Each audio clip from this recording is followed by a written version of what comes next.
Hey everybody, how's it going? Hope you're having a wonderful Saturday. We are alive, but I want to see how this fight goes. I think this is a kill. Well, Beating you are on those almost there, but demon it is knights. third phase, so it could go sideways very quickly. I was there, Glencon, but I also fought this guy for so many hours that I don't recognize which one was my kill attempt automatically. He took a Ooh, little bit. Yeah, that hurt. big. That hurt a lot.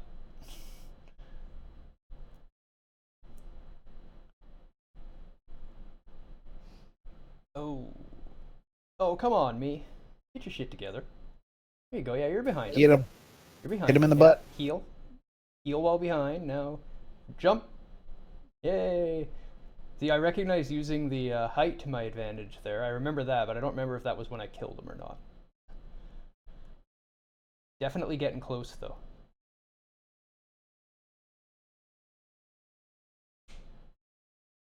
I remember I had one attempt where I got, like, this close and then misstepped and, like, got one shot. Such is Demon of Hatred. I still think he would have been a much better Dark Souls 3 boss than he would have been a Sekiro boss. I agree. But I actually kind of enjoy him looking back. He was a fight, and yeah, this is my kill. Ugh. Get him, make him dead. Die, demon of hatred. Yes. All right. Now that that's done, how's everybody today? How y'all doing? Yeah, that boss fight is just Sekiro teaches you to like really focus on parrying and using aggression and setting fight tempo and using that to your advantage. And then Demon of Hatred is just like massive amounts of avoidance and then occasionally hitting him. He is basically nothing like any other boss in Sekiro. At all. And nothing prepares you for him, nothing trains you for him, and if you come at him and try to fight him like any other fight in the game, you're done. It's just over. You got no hope. That's why it took me so long to beat him. So yeah, no, he does not fit. But he's very FromSoft. I can say that. He was a very From boss. Yes, definitely. Oh, it's not indie game review. All this time I spent getting set up, and I still fucked it up. And you forgot to change the overlay thinger. Yep.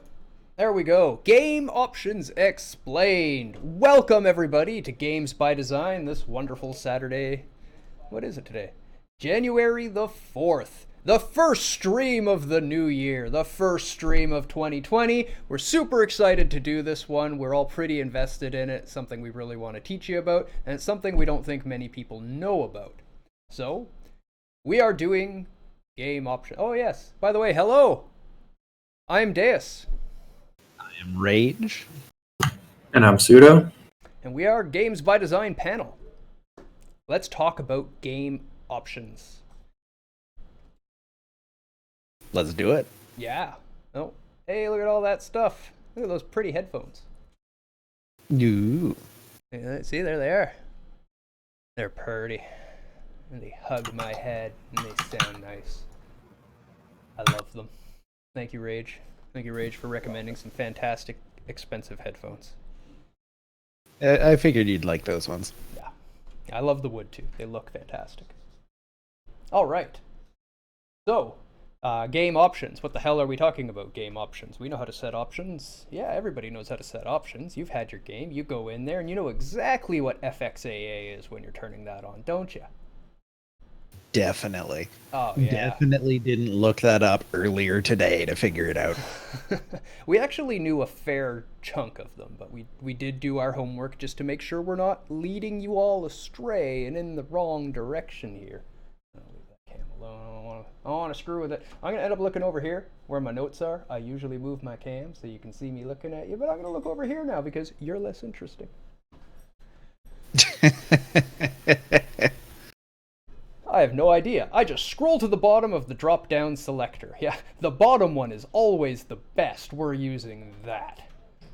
That's basically how most people do it. That's how I do it usually, and I do know what most of them mean. So, yeah, Well, until you get to like 8 times super sampling, and then you're just like, oh, this is slideshow mode.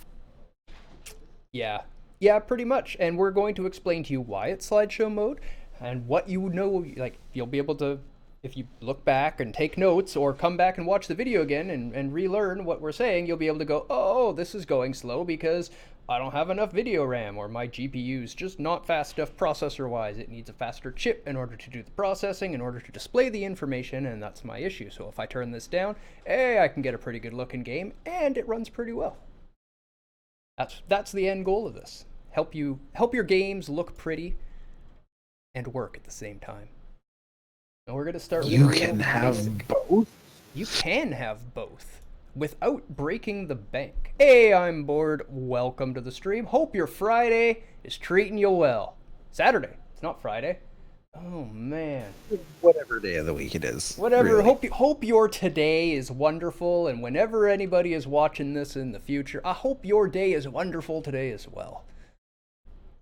Video game options. Where's my zoom? There we go. It was way zoomed in. Saved it. Totally. Actually, no, that whole thing was scripted and planned. I like to make a few mistakes just to make you all laugh and think, I'm still human. I'm not. But you can think that. But you feel like he's still human. Yeah, at least, oh, hey, he makes mistakes too. I gotta throw those in once in a while, or the government will get suspicious. All right, real basic. I'm gonna actually write these down as we go. Camera options. We don't need to go too deep into this, but I do want to touch on everything at some point here. So, invert camera X, invert camera Y.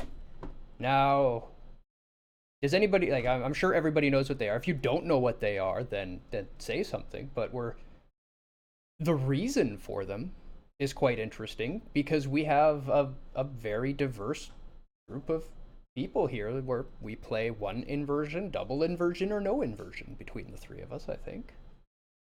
Unless they're both. Yeah, like it. Yeah, it's essentially so invert camera X, we're talking about X axis, right? And invert camera Y, we're talking about Y axis. So by default, if I pull down, the camera goes down. And my brain gets really confused by this. It does not like it at all. That's without inversion. Without inversion on the X, if we push left, it looks left. And we're telling it which way to look. And this is very intuitive to some people. But that's not how my brain works. In my brain, I'm controlling a camera, right? So if I tell the camera to go down, and I pull this camera down, it's looking up. Now if I put the camera up, it's looking down. Right? If I pull it left, it's looking right. If I pull it right, it's looking left. This is why we need the invert. In my mind, it's a camera. So when I don't have inversion, I actually have to stop and think. It's not a camera, I need to go this way. And even after I stop and think about it for a little bit before I hit the button, I still end up going the wrong way sometimes. It's really hard to play games that way. It's really hard. If you've never actually tried to play with this and you play normal, turn on the inversion and try to play with it. It will break your brain. It's impossible. The brain does not like it. And if you've never tried inversion and you have a tough time with video games, try turning it on. Really, you might just be inverted and not know it. I was trying to teach my dad how to play video games a little while ago, and he's just fighting with the controls. So I was like, well, I'm double inverted. Maybe you're double inverted. So I set him on double inverted and he started playing and he's like, oh, this is way easier. He was just totally naturally attuned to the double inversion. It's how he plays. It's definitely worth checking out. And please do, watch your friends play video games and make helpful suggestions to them. One of my friends actually very recently just started getting into video games. And as soon as they ran into an enemy, I noticed they just stared at the ground. I was like, you need to invert your Y-axis. You are not looking at the enemy, you're staring at the ground while trying to adjust your camera to look at the enemy. So, invert the y-axis, and suddenly they're doing much, much better in video games. They're getting much, much more enjoyment out of it, and they're playing all sorts of games now that they never would have played otherwise. Excellent and awesome. I love helping people get into games. That's what we do here. Let's get some people into games. Games are awesome. Games are good for your mind.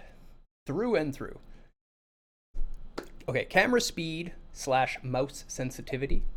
Now, we've got them together because they do similar things. They're very in line with each other, but they're separate words because they do different things.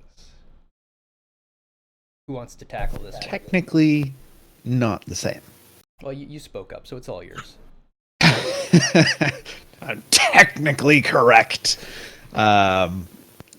So, camera speed is generally something you will see more in console games, rather than something like mouse sensitivity. Generally, because a console will not have a mouse attached to it. Although there was a mouse for the Super Nintendo, which was really cool, and it describes the speed at which the camera moves around in the environment. This can be caused by any sort of input, really. You know, you can bind camera movement to whatever you want, but on PC, for instance, it is usually attached to your mouse. And when it is attached to your mouse, you can think, oh, hey, you know, if I turn up my mouse sensitivity, I can make my camera move faster. And that's true, but it's not technically the same thing. You can have the camera set to a lower speed and have a higher mouse sensitivity to achieve the same result, and vice versa as well. In consoles, this is a little bit more obvious, as you'll see people who get used to different camera speeds will perform very differently, specifically in shooters. Since there is no mouse, you can't just flick your reticle onto your enemy. You have to slowly pan your screen over to your target, and then you can take your shot. And that can be obviously very impacted by how quickly the camera can move. Yeah, that can be negative with too quick a camera too, because if you have to make a small adjustment on your aim, it's going to fly across your screen. Exactly. You do need to play around with that a little bit. If you are playing a shooter, a Twitch, something that requires fast movement, definitely play with this. It's something that is very individual to everybody. And just find what works best for you. It needs to be fast enough to track your target, but slow enough to allow you to actually accurately track your target, and not just shoot around your target everywhere, which is how I tend to play shooters. That wall behind that guy is really dead. Riddled with bullets. Although, as somebody who's played many, many thousands of hours of shooters, I will say it's gonna break your brain a bit, but you should probably play with low mouse sensitivity and just get a bigger mouse pad. That's what I do now. I've learned this thing I have here. Look, this is my mouse pad. This is bigger than my head. It's lovely. Thin, hard. Great mouse pad. I do like a SteelSeries mouse pad. I've got a SteelSeries desk pad myself. Excellent. I've got the Corsair, like 3 or 4 foot long mouse pad that I use since I play a lot of shooting games. Yeah, Corsair is a solid company as well. I can't recommend their product enough. I've had some amazing experiences with them. The next one, and since you also play a lot of shooters there, Pseudo, we're talking about field of view for the next one. This is actually my favorite option, so this works out. Yeah, you guys go nuts. You two are the ones for this, since I don't play a lot. Or too much. The gist of it, field of view is basically just like how much, like it's like your viewing angle of the camera, so like how much stuff is actually shown for like the like in your perspective. So an insane example of a field of view would be like a 180-degree range, which would mean you can see directly left and right of you at the same time. Putting that onto a flat surface such as a monitor would look very weird unless you had like a very extreme curved monitor. But for the most part, most games I think play on a field of view of like 60 to 70. 60 to 70 by degrees. default. Yeah. But a lot of games don't have this as a setting or as an exposed setting. I for some reason just love playing on 90 plus. I don't know. I get like in FPS games, it feels weird. It feels like everything's zoomed in for me if I don't play on like 90. I'm not sure if it's just from like playing way too much Quake back in the day. And in Quake, you would crank this to the max setting just so you could like kind of see around corners before you're on corners and just see as much as you could at the same time. You mean you're not playing at 115 FOV, you filthy casual? I don't think brutal games. It's like I'll play any game. Like I couldn't even play Skyrim at first because of the field of view. Everything felt like I was like zooming in on stuff. It just felt like I couldn't see enough on my screen. It really like bugged me until I found out you could like go into like the configuration files and manually adjust it. For some reason, they don't expose it as a setting, That's or it didn't at the time. I couldn't play Skyrim for completely different reasons. Yeah, I know. But I'm saying like when I was first, but like there's a lot of games that don't have that setting, and it's something that's like I'm always super excited when I see it because it's like it's a comfort level for me thing, right? Like people don't really like. It's a competitive edge for some people, like especially in the Quake days of cranking that thing up. You can just see a lot more on your screen. The kind of your perspective can get skewed because you are kind of rendering a kind of half conic shape onto a flat surface, so things can be weird. But for a lot of people, you'd be surprised on like how much it is just comfort, how much you kind of feel like you're not just zoomed in. It turns out humans themselves have a very, very, very wide field of view. Like if you're staring directly straight, you can see quite a bit to the left and right of you. Yep. You don't really aware and kind of blurry, but you're still seeing something. It's not just kind of cut off in like a box. We do see in that kind of conic shape style. Yeah, it does end up getting a real fisheye lens look when you get to the really high degree field of views, though. Yeah, for sure. Especially if you're not playing on an extremely wide aspect ratio monitor. Yeah. But that brings up another point, which GlenCon alluded to earlier, which is that some people can get very disoriented playing on either extreme of a field of view, either when the field of view is too narrow or when it's too wide. I, for instance, get very nauseous with a narrow field of view. Like it makes me physically ill to play a game with an extremely narrow field of view. And as such, I am always greatly appreciative when a game exposes a field of view option, be it, a slider or, a drop down or just a number input, what have you. And the same can be said the other way. Like, I recently got a 32:9 monitor, yep, which was a lot of money and very totally pretty. Worth it, in my opinion. But I've found now that there is also a point at which I get sick if my field of view is too wide. And I could totally see that because it had a similar effect to me when I first started playing with it as when I first got my glasses and put my glasses on for the very first time. And all of a sudden the light bending differently as it comes into my eyes. And I was just like, whoa, you're going to have to hold my hand while I walk through the mall.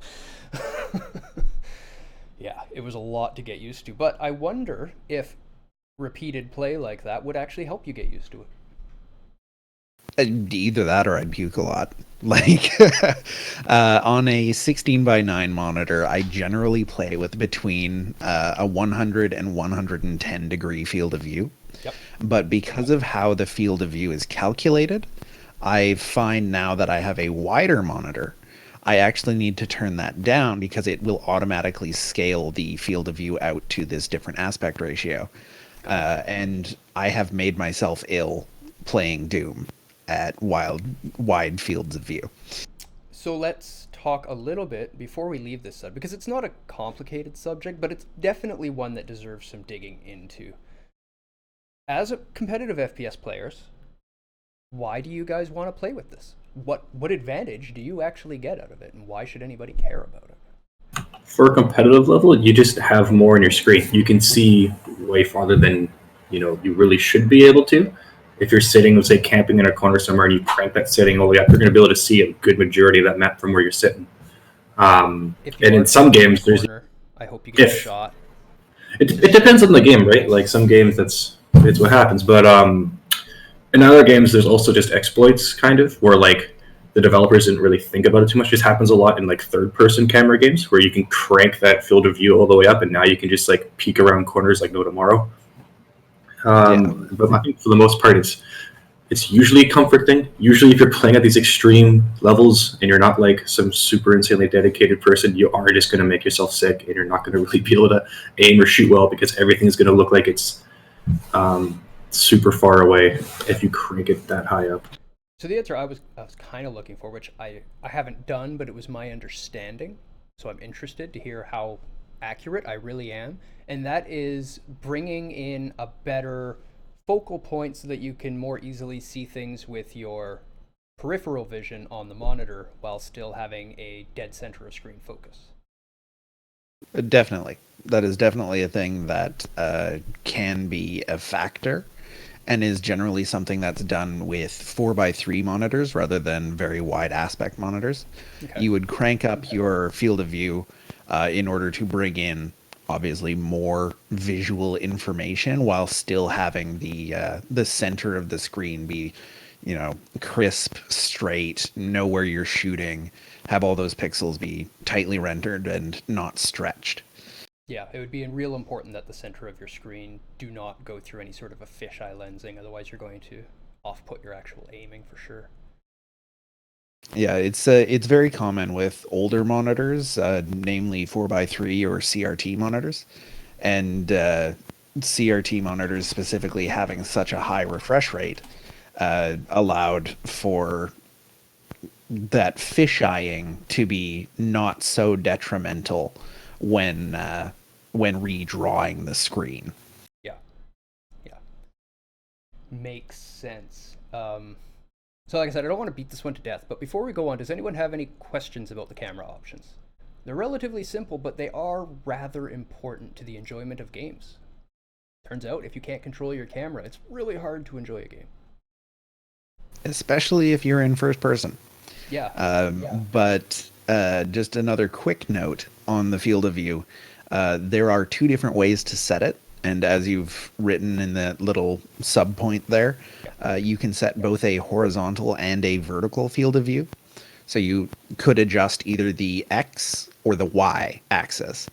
And generally, you will set the X axis, but there are also quite a few games that will have it set the Y axis as well. Or rather instead of the x-axis, and then you have to do some calculations based on your monitor's aspect ratio to actually figure out what you're getting in a horizontal field of view. Interesting.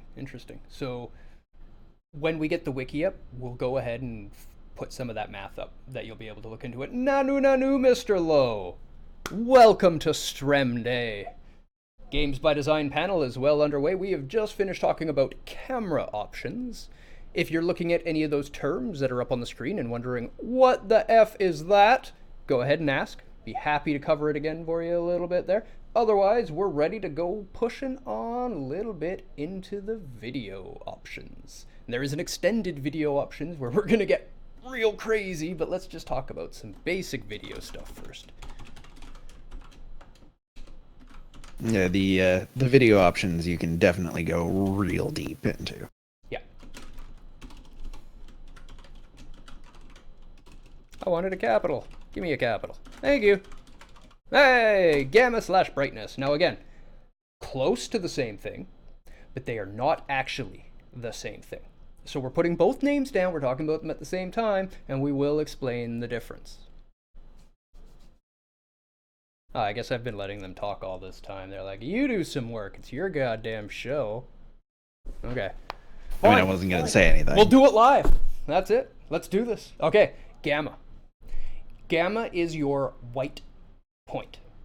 What the hell does that mean?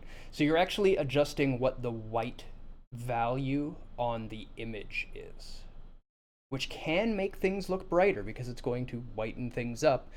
What it can do aside from the brightness is actually help define things that are too dark.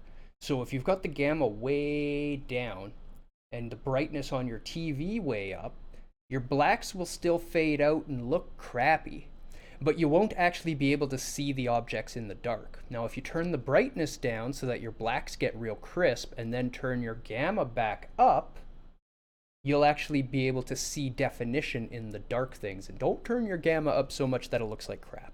Darkness is a good thing in games. We don't want to avoid that, but you do need your gamma high enough to see the little objects in the dark.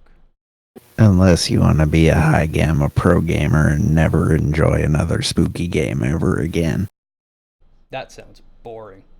Because really, the gamma being set properly in RE2, I've been sweating playing the game. Like, when something's chasing me with all that lighting and effects going on, the game is so creepy. Good God. If everything was whitewashed out, I would just be playing a game and running through it, and it wouldn't be as creepy. It wouldn't have the same dramatic effect, for sure. And I have recently been experiencing the same sort of thing with Destiny 2, which one would not normally think is a particularly spooky game.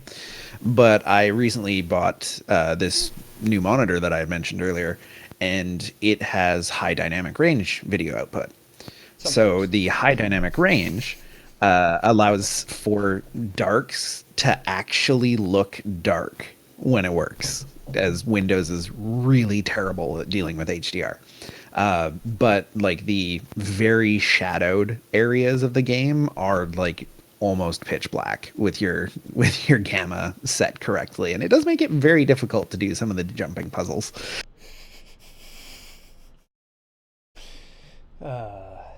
But it just adds feel. It adds so much feel to the game. Evokes those emotions nicely. I don't think there's a lot more to be said on it, but Pseudo, if I think I missed anything, jump in. You basically covered it all. It's one of the good how excited I am for OLED monitors, because they have the ability to actually turn off individual pixels for that, so your blacks are literally just off and dark. Yeah, that is amazing, and OLED is super exciting. We're all hyped for that tech. We're hyped for most tech. We love tech, turns out. And nano LED. Nano LED arrays are super cool. Basically the same sort of deal as an OLED display, but done without using organic material, so it doesn't suffer burn-in like an OLED does. And you can use it for gaming, where there's going to be static images on your screen for a large portion of the time, e.g. your heads-up display. So does the nano LED solve the OLED issue of the organic pixels dying after age, where like 5-6 years they stop working? I believe it does, but don't quote me on that. That's a major stepping stone to OLED becoming a household technology. It's really hard to convince somebody to buy something when you're like, yeah, this TV lasts 5 years. Especially when it's many thousands of dollars. Yeah, they're ridiculously pricey right now. Okay, display area. Who doesn't know display area? Does anybody not know what display area means? Does anybody think they don't know what it means? I don't know, Deus. Educate me. When you select it, you'll know very quickly. You're going to get these little corners in the tops and bottoms of your monitor, and it's literally the area that the game is displayed on the screen. So that if and what does that help you deal with? If you have a funky-ass monitor, you can make it fit and see the whole thing, rather than pushing pieces of the game off the edge. It's also to help with aspect ratios, because sometimes a game isn't made for a specific aspect ratio, and say if you're playing on Rage's monitor, then you'd be able to use the display area settings to adjust for this kind of ratio that it's not used to. To translate, if you got a funky-ass monitor, it can make the game fit. Also, if you just have a janky monitor, it will deal with over and under scan, which is often a problem if you're using specifically a television for your monitor. Yeah, TVs have that really bad, or just cheap monitors that don't have a really good panel will sometimes not fit it properly, and you'll notice like you don't see your whole start bar at the bottom, or it's pushed off the edge of the screen a little bit. That's really all that's meant to fix. That's about all I have to say about that. Displays are like a box of chocolates. If you get the cheap ones, they're pretty shit. It's true. It's true. I had some cheap dollar store chocolate. I ate one and I was like, no. Chocolate shouldn't taste like soap. Window mode / display mode. Pseudo? Sure. This one just really applies to PC Yeah. gaming in general. There's typically 3 settings for this. You'll have full screen, you'll have windowed full screen, and then you'll just have windowed mode. For the most part, they're self-explanatory. There's a lot of stuff kind of going on under the hood when you choose these different settings. I typically prefer, if it's available, just to play in windowed full screen. I don't really find too much of an issue playing in a windowed mode, especially now that most games can still hit high refresh rates while running in a windowed mode.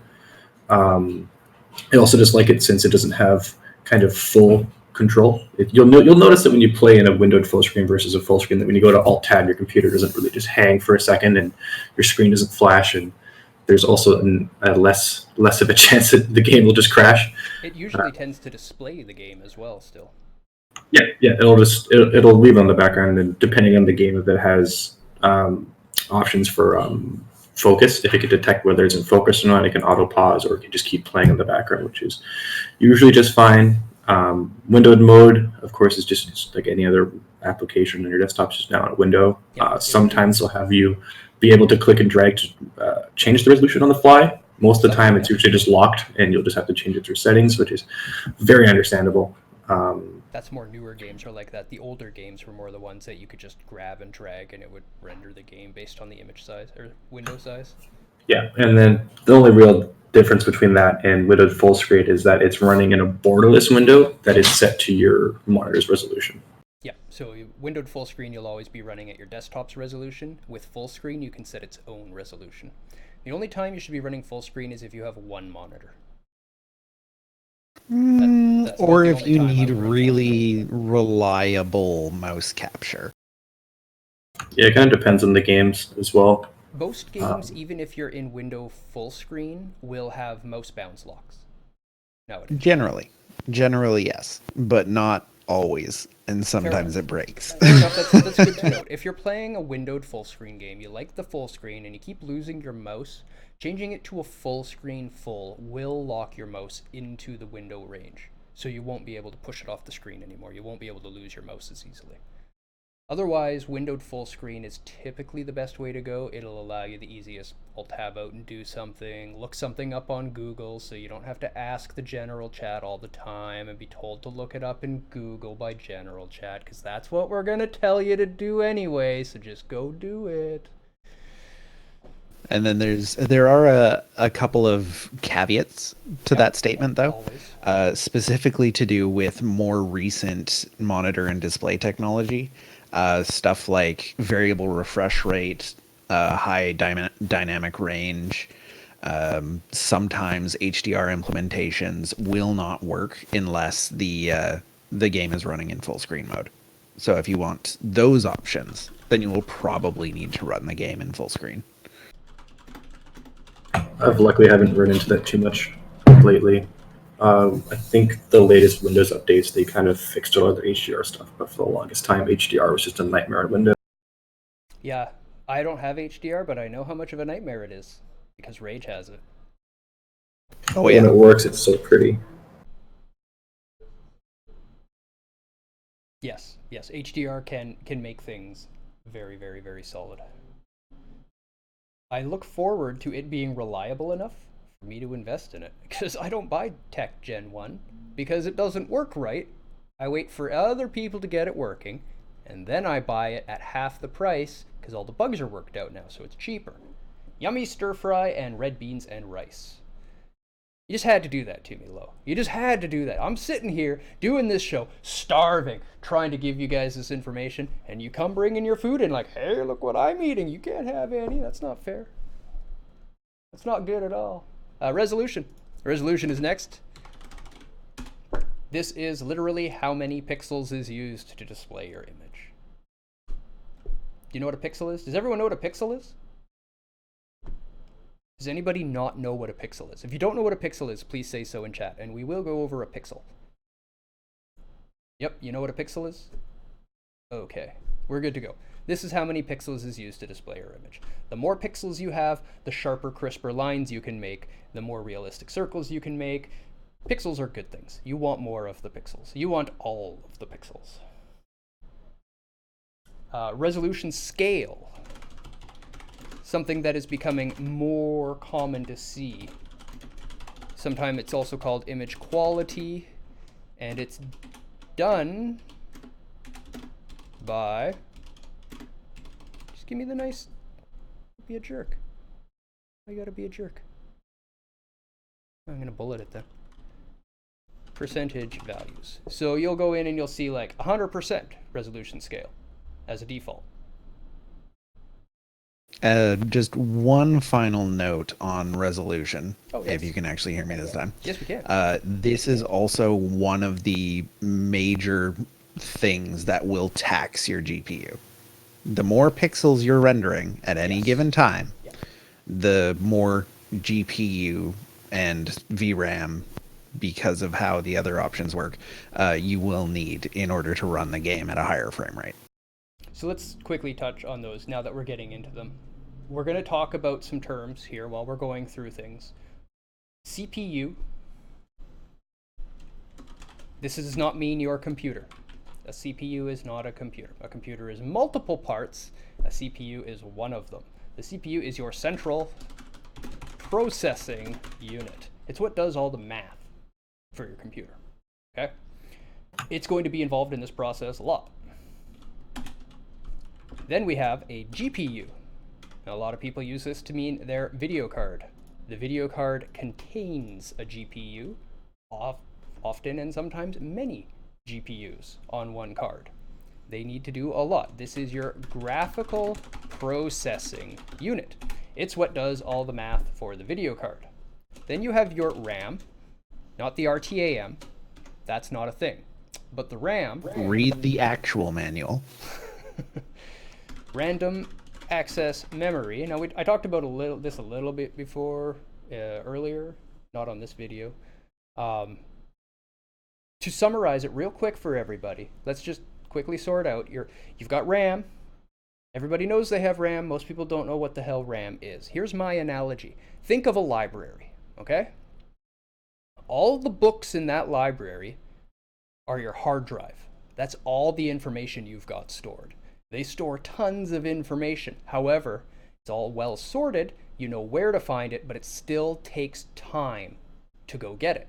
It takes so much time to go get it that you cannot work with it that way. The computer cannot just work right off the hard drive. It's got to go here and there. You'd be waiting and waiting and waiting every time it goes to do anything. So we introduced the RAM. The RAM is a little book cart. You carry this book cart around and you load all the things off of the shelves onto the book cart that you need. And you got it at your table. And the table is your processor cache. So now you're taking it off of the cart, putting it in front of you and using it and putting it back on the cart when you don't need it. And if your cart gets full, you've got to go and put some of those back and take other books off the shelves in order to use those in your RAM. You downloaded 10 gigs of RAM yesterday. Damn, that's impressive. Highly impressive. I wish I could do that. Anyway, there's your little analogy of GPU or CPU and RAM, or I guess hard drive RAM, and then the CPU is the table. This is why it's nice to have a lot of RAM. While you're not directly using it out of the RAM, it's there, it's ready to go, and it can easily be thrown into the processor and done work very quickly. So that's why having more is good, which is why we also have VRAM, which Rage touched on, which is your video RAM. Should probably also mention the clock speeds for RAM, because having more isn't necessarily always good if it's a slow clock speed. We can maybe touch that on an actual hardware episode. I just need them to understand what RAM is when we're talking about putting stuff into RAM for video performance and stuff. So while you've got the storage for your computer, when you're buying a video card, you'll also see it say, an 8 gig video card, 12 gig video card, 4 gig video card. My first 3D card was an 8 megabyte Voodoo 2 bus card. That is how much RAM it had to put little bits of video in it, and then it does the calculation and spits it onto the TV. Now, the important part about your video card RAM is that it's one way. Once you put data into it, you're not getting data back from it. You can, but it's so painfully slow that you can't actually do things in real time while doing it. That's why they're so goddamn fast. They're tuned to just go one way right through and onto your monitor. So we're going to talk a little bit about those terms. That's what they are. Your CPU is specifically your processor. Your GPU is the processor on your video card. The RAM is your memory, and the VRAM is memory on your video card. There we go. Basic terms. Things to know, though, kind of important. Let's just crank up that text size so that everybody can see it. Just crank up your eyes. Hey Deus, hey chat. Just stopping by for a bit. I got Sekiro and beat it a few days ago. You guys were right. Great game. I'm super glad you enjoyed it, competitive burping. Thanks for coming Congratulations. by. Congratulations. Congratulations on beating Sekiro.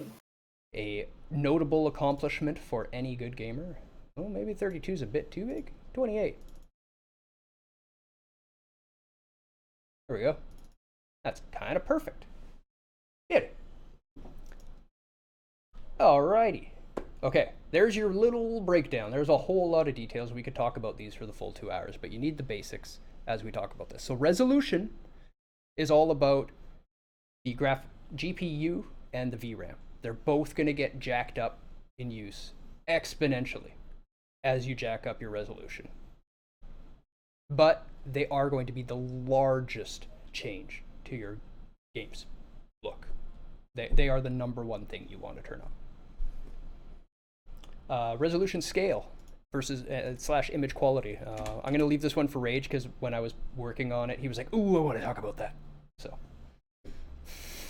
yeah, this is something that has been recently implemented into games, and it's something that I'm very, very glad to see. Especially since I just got a monitor which is very high resolution. So the way that rephrase, the reason why you would want to run a game at not necessarily the same internal rendering resolution as it's being displayed in is twofold.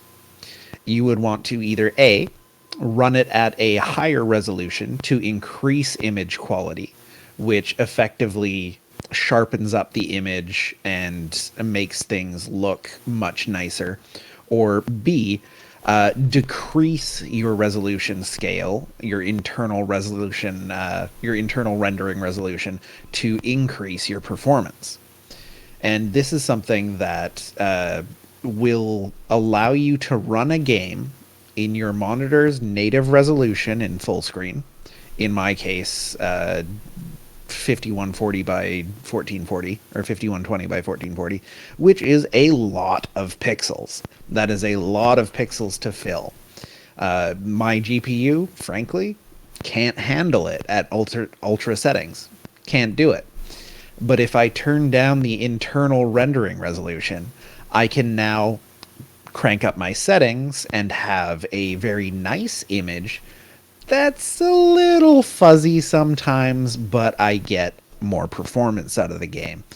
And the reason why you would want to have your internal rendering resolution be different from your display resolution is that when you're running a game in full screen mode, it actually changes the resolution at which your monitor displays. So instead of 1920 by 1080, if you just set your resolution to say 40, what is it? What's 720p? 720p. If you set it to 720p instead, it will actually change the picture that your monitor is displaying. Now, what that can do is it will often cause quite a bit of additional display latency because the display, not your GPU or your VRAM, has to now handle scaling a different resolution up to the actual number of physical pixels that are in your monitor. So that was a little confusing. So to try to help clarify that a little bit, your monitor has a certain number of pixels on it, and that's always the pixels it's going to have, right? It always wants to display that many pixels. So if you send it less pixels, then it has to do math and say, okay, well, each one of these is going to now be, 2 or 3 pixels, and have to do all sorts of extrapolation in order to take a small image and blow it up, and it takes time. So we want to avoid having to make our monitor do this.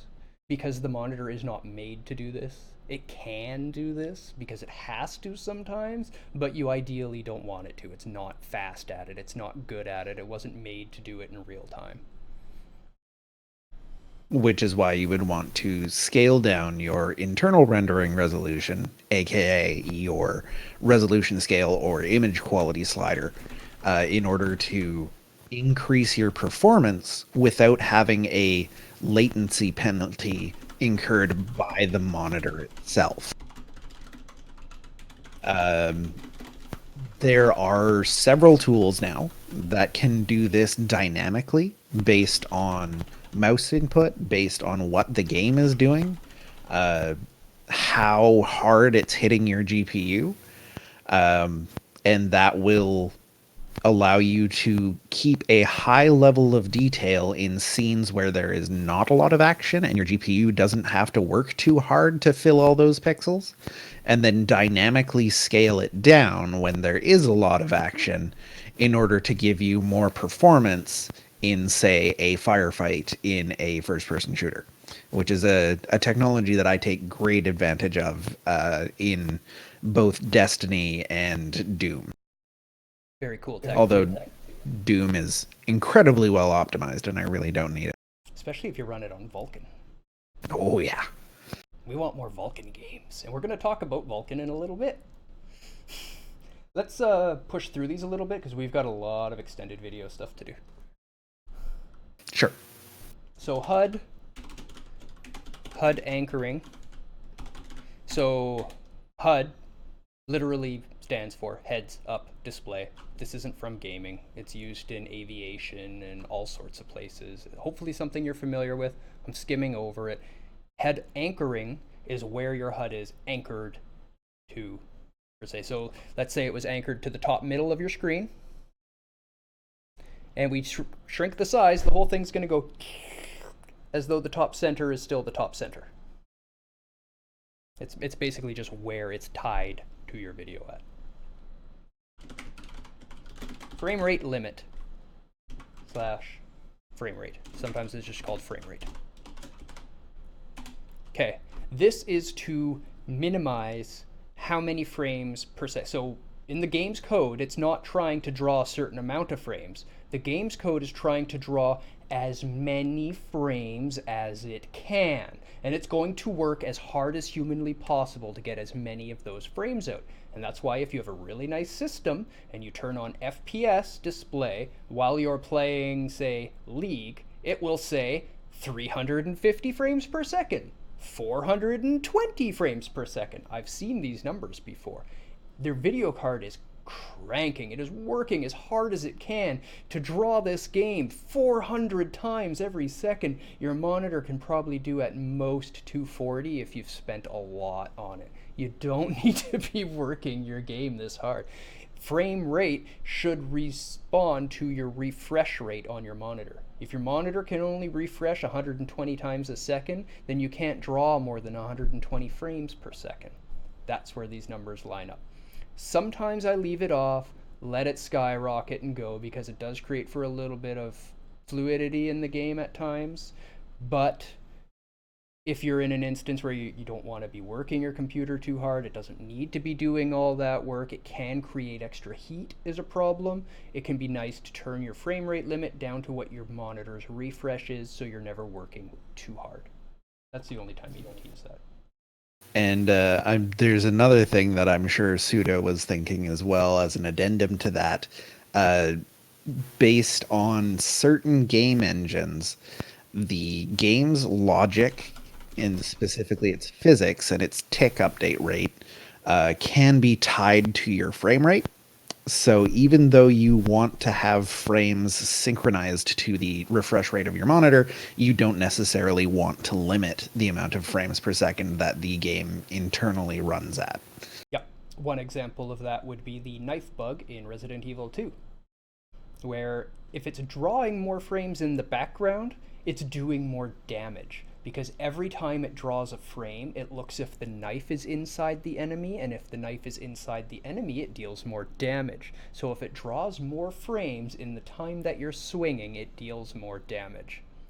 That's some broken ass code, guys. Come on, Capcom, get that shit together. This is why if you watch speedruns of the game, the PC will use the knife a lot and the consoles will not. Because it does considerably more damage on PC.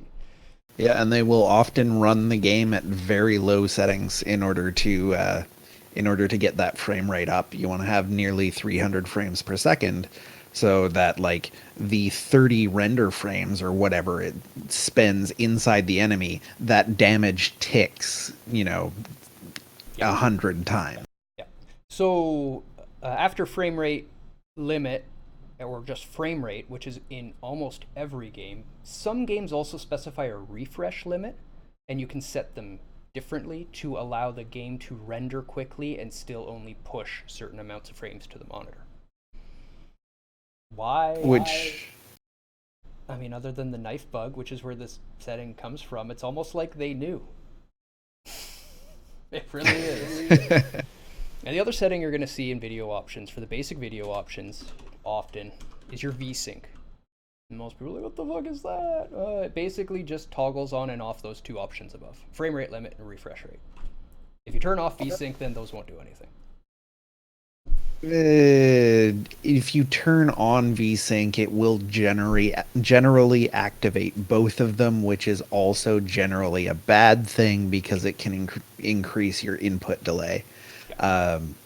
It also breaks things like variable refresh rate, which is technology that a lot of new monitors will have, and a lot of new video cards will have.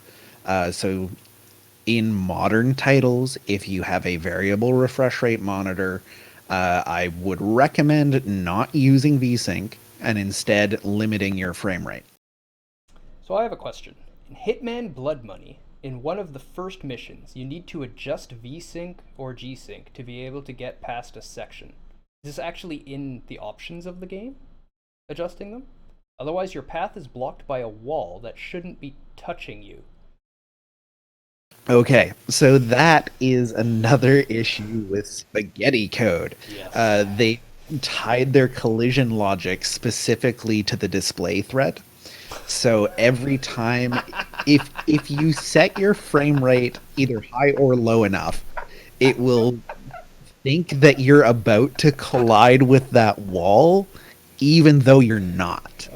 But if you're running it at the right refresh or at the right frame rate, it just allows you to pass through because of the timing of how things are calculated. Seen that in a couple of games, and you can break surfaces quite a lot that way. Very, very interesting. And come on, gamers. Game designers, this should be separated. All right? The stuff that talks to the hardware should not be tied to your in-game controls. All right? Your collision detection should not care how fast it's rendering. Right? It does the collision detection in the logic of the game and makes sure everything's good, and then it just draws it and sends it off to be drawn. It should be drawing it at that point, not saying, whoa, you can't walk there. The hardware doesn't know where the player can walk. Fuck off.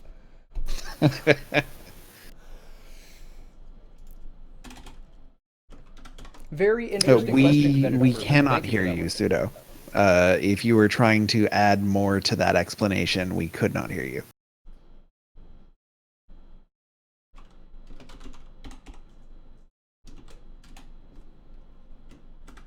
And please do jump in and tell me when I'm being a dumbass. Oh, absolutely. Absolutely. And it's same for chat, too. If you're listening to us like, whoa, you guys are out to lunch. What the hell's your problem? Just say something. It sounded so weird, that would be the solution. I've had this question for a while. Thank you for the explanation. You're very welcome. We love answering questions. Please bring your strange questions by. Thank you, Crucy. Yeah, I don't get it, but you guys are all wrong. It's true. We're wrong often. Okay, audio. Super simple. Man, I've been talking for a while. I thought everyone was being rude and interrupting me. Sorry, dude. We don't. I'm sorry, Pseudo. Yeah, I don't know. Maybe it must be a problem. Hello, can you hear me now? Hey, we can hear you Hey, now. we're going back. All right, I did set it. It was Discord, of course. Of course. Yeah, I was talking for a bit, and then you guys would keep talking. And I'm like, oh, okay. All All right. right, I can't remember what I was going to say now. Oh, yeah, the refresh rate tied to a bunch of game stuff. That unfortunately comes from console optimizations. That's why you'll notice a lot of ports have very wacky stuff, because when you play on a console, especially in like 360 generation and now the modern generation, 30 FPS was just what they run at. That's just it. It was just always what you run at. It was a safe bet, and then all of a sudden, a couple years later, they're like, "Hey, let's put this on PC with the default 60." It's like, That makes so. and it's like when you're under these tight deadlines and you're already pushing these old hardware to like as much as you can go. That's when these corners start getting cut. So it's always not just like completely as the devs. If it's a PC first game that you notice has a frame lock, then it's kind of like, hey, what are you guys doing? Yeah. What are you guys doing here? But yeah, it's even like very very modern games. You'll notice like Red Dead's PC port has a max you can play at 120. If you play it higher than 120, the physics break, which is just hilarious to me. And it's just and like this like Red Dead Redemption port is like 2 or 3 months. It's very very very well, it's really shitty at first, but it's decent now. But it's still wild that like that 120 frame rate is the key. Anything higher than that, and everything just goes to hell, which is hilarious. Yeah. So yeah, competitive burping. Essentially, what's happening here is because the game was on console first.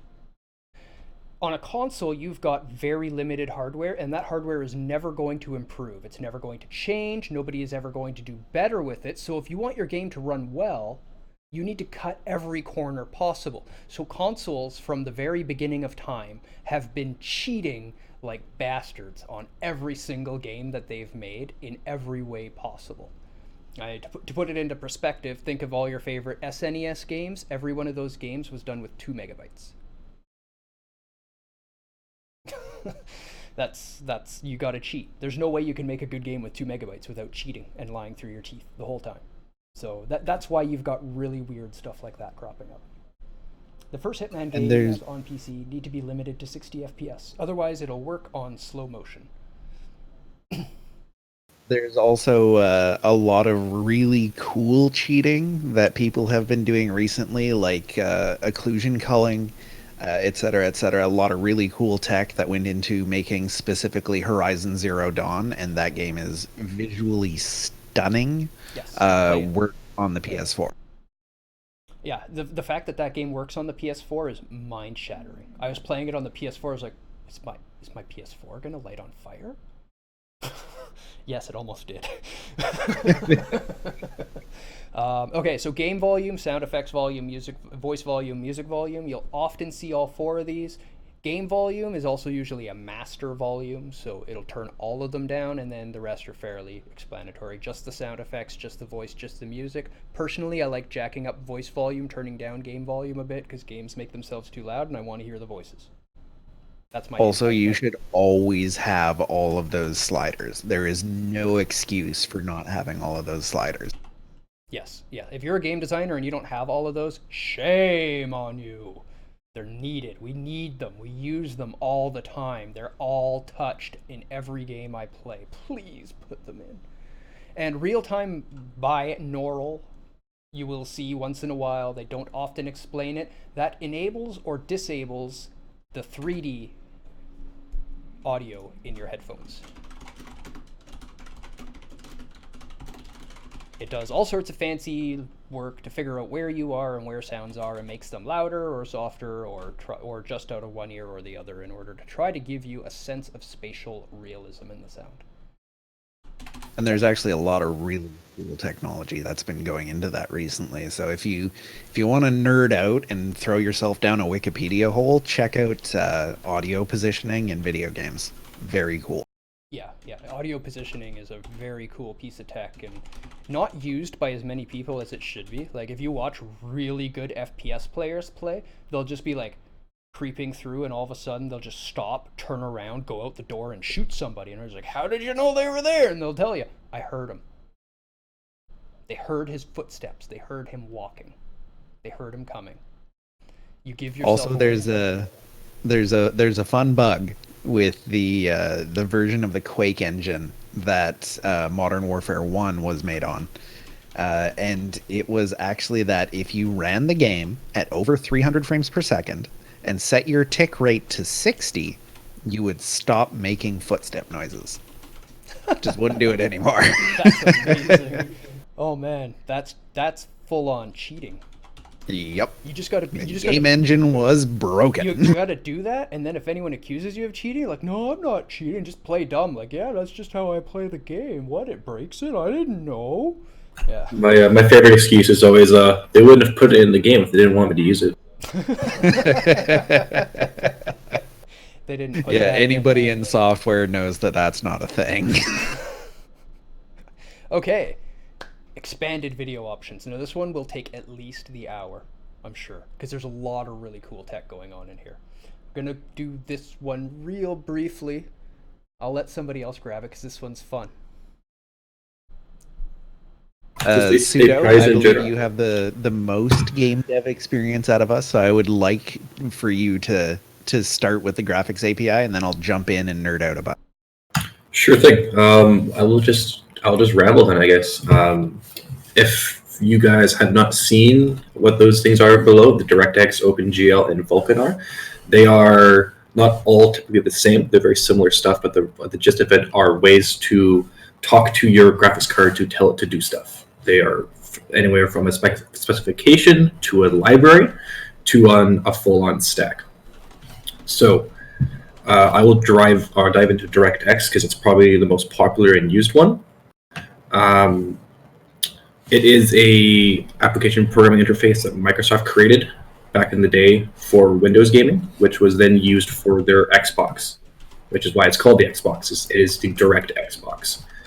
So what this does is when you make your game engine and you're like, all right, now I want to make my rendering pipeline for my graphics to display what the hell is going on in my game world, you need a way to kind of tell, or at least some way to tell your monitor what to display. And if you're just going to do this directly from your CPU, you're going to find that you're going to run into a lot of issues doing this. And if you're going to try to do it with your graphics card, you're going to find there's a lot of kind of hard ways to, program a graphics card to do this directly. So they came up with all these libraries and implementations and specifications, bundled them all together, and now you have a nice, easy-to-use kind of programming package that you can use with your code that you can now use to render and draw your games, as well as open windows, like display actual individual windows on your screen and all this other stuff. DirectX, it was built on top of originally the Win32 API, I believe, back in the day. Before then, if you wanted to display windows and stuff, you would have to open a Win32 window, then bind your DirectX to it, and then display all the output from DirectX to that window. OpenGL is a open source graphics library, that's what it stands for. It is very popular, used by many AAA studios, many kind of cross-platform implementations is what it is used. But now that stuff is kind of going to the wayside in favor of Vulkan. Vulkan's kind of the extension of what OpenGL was. I believe it's being made by a subsidiary of the AMD kind of ecosystem. It is very fantastic. I have been playing around with Vulkan for a little bit now. It is very fast. I am still very surprised, especially when I'm still playing modern games and I switch between Vulkan and DirectX, and now I get a solid 10 to 15 frames higher in Vulkan, when before cross-platform APIs were always kind of, well, you can play them across platforms, but you're going to hit that performance problem. Vulkan is kind of just surprising me every single time I use it, and every single time. I just want to touch real quick on, Pseudo was just saying he gets 15 frames more using Vulkan. The reason he's getting more drawn frames every second using Vulkan is because it's doing the math and talking to the card differently. They all have their own way of doing things, and Vulkan just does things a little better, basically. It does it faster with the same power, which is awesome. Go ahead. And there's also a mild inaccuracy in what Pseudo said about how the Vulkan group works. Vulkan is built off of the Metal technology, using a lot of their ideas, which was an AMD project. But the Vulkan consortium is actually like a very large group of companies all working together to build a new graphics API. But yeah, Vulkan is dope. If you have any games that run on Vulkan, Doom 2016 is the first one that always pops into my head because it runs in both OpenGL and Vulkan. And you switch between the modes and start recording the frame rates that you're playing at, you'll notice that your averages as well as your minimums will be significantly higher in Vulkan just because of how much more efficiently it will talk to the hardware. Yeah, super, super cool. The part of the Kronos group. Yeah, yeah. Here we go. This is what I was looking for. You go ahead. I'm going to put up a little image so that they can see all the companies backing. Most notably, the one I ran into was Red Dead Redemption's 2 PC port uses Vulkan, which is really Oh, cool. does it? That's Yeah, awesome. That almost that gets was easier to like play it. it is. It is not fantastic on PC yet. I can only get about 70 frames, and I'm utilizing about 40% of my graphics card, which is frustrating. Subpar. Still a very pretty game, but it's getting there at least. I wouldn't buy it now. I'd wait until they improve it as well as the price drops a bit.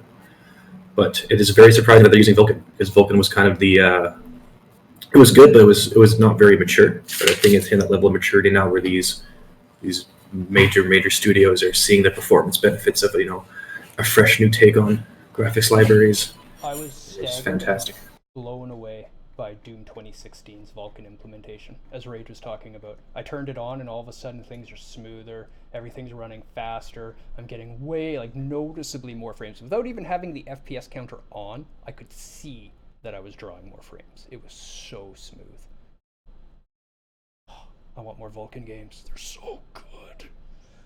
And you'll notice differences like that even within versions of these APIs. Like going from DirectX 10 to DirectX 11, you don't necessarily notice a positive performance change, but things will be much prettier because the algorithms are much more focused on image quality rather than performance. And then going from DirectX 11 to DirectX 12, we have yet another step forward in image quality, but also a big step forward in performance as well, based on which GPU you're using, which instruction sets it supports, and how the card actually handles that API. Notedly, AMD cards generally run better on DirectX 12 than NVIDIA cards simply because of how the graphics pipeline was designed in the actual hardware of the card. And that gap is even larger in Vulkan. Absolutely. So there's a little image, and if you think of a company, you can pretty much find them on here. So if you're ever at all in doubt if Vulkan's ever going to become a main thing or an accepted thing or the standard, then just look at this and have your doubt be washed away. All of these companies backing something means it is the new standard. It is coming. It's not going anywhere. Jump on the Vulkan ship. You're going to love it. Especially with Nintendo being on there. Like, holy cow. Yeah, Nintendo, Nvidia, Intel, AMD, Epic Games, Apple, ARM. Microsoft being on there even, which is the hilarious part. Yeah, well, those are all board promoters, the ones that I just named. But then outside of the board, yeah, Nintendo, Adobe, Amazon, Blizzard, Broadcom. Like, they're... I don't know why Broadcom's on here, but they're excited for it. They're like, hey, Vulkan's pretty cool. We should probably support that project. Yep, Lucasfilms. There's some money on here. Nintendo has been said, Microsoft's been said, Mozilla. I see Red Hat. There's no name, but I see the logo. Pixar, Panasonic, Valve, Unity. I mean, yeah. Welcome to the future. It's called Vulkan. And I also just love the name of it. Yeah, me too. Me too. All right. Where am I? I'm up here now. Right there. Rendering mode. Unless you wanted to say more about API. No, we're probably good on that. I'd probably talk that to death. It's a very kind of confusing topic too. We could talk about APIs trying to explain them for 2 hours, I'm sure. Like APIs as a whole. Well, and then going into the minutia of how those different APIs work internally. Yeah, but we're not trying to give people like a, comp size subcredit here. We don't need to go that far. Rendering mode, and won't see this very often, but it is actually an option in one of the games that I was using, which is cool.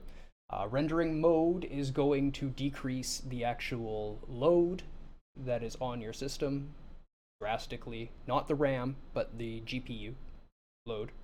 RAM would be the same, VRAM would be the same. Essentially what this is if you've ever seen the old HD tech when it was first coming out, 720i versus 720p, the I stands for interlaced, which means it refreshes every other pixel, whereas normal mode refreshes every other row of pixel, whereas normal is every pixel. Well, guys, it's been really interesting, but I have to go. I'm sorry to hear you have to go. Have yourself a wonderful day. I'll catch the rest of this later. Yeah, catch it up on the VOD, and it's always recorded, and it's always on YouTube if you ever need to reference any of this wonderful information. Thank you for joining, and thank you for the question. I learned something from your question. That was wonderful. Yeah, so basically you want to run normal as often as possible. I don't know why any game would ever offer you the interlaced option. If you happen to have an old HD TV and you have a 720i or a 1080i instead of a 1080p, then go ahead, run interlaced. You're probably not even going to notice the difference because it's an interlaced TV anyway. That's all I really want to say about that. That's just simple stuff. It's just what it is. Now's a fun one. Here's the first one where it's one of those options where you set it all the time, and when you look at it, it's just a bunch of letters, and you choose the one at the bottom, and you hope your computer doesn't crash. That was me for a long time. That is most people, even IT people. That's why I wanted to do this, because I work with a whole ton of technical software people that have no idea what these mean. We have FXAA, we have TAA, we have FXAA plus TAA. Guess which one's better out of those three? We have SMAA, we have SSAA, and then we have MSAA. Okay, that's anti-aliasing. So guys, which one's the best? For now. It feels like every time I go to play a new AAA game, there's some new anti-aliasing option that I'm like, what the hell does this mean? Let's try that and one. like See what happens. the slider is never like necessarily like good to bad because it always kind of just depends. So like there'll be this new option. I'm like, it'd be really nice if games like included like a little tooltip of like what the hell this setting even means. I'm like, all right, I guess I'm not playing it. I gotta alt tab and research what the hell this four little acronym means. Let's do our comp sci research before we play our game. Most people don't do that, by the way, Pseudo.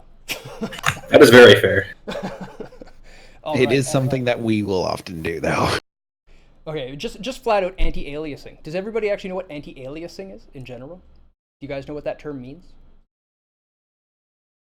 Well, for anybody who doesn't, or for anybody who's watching the VOD later on and would have said, hey, I don't know what that means, because it is a very technical term.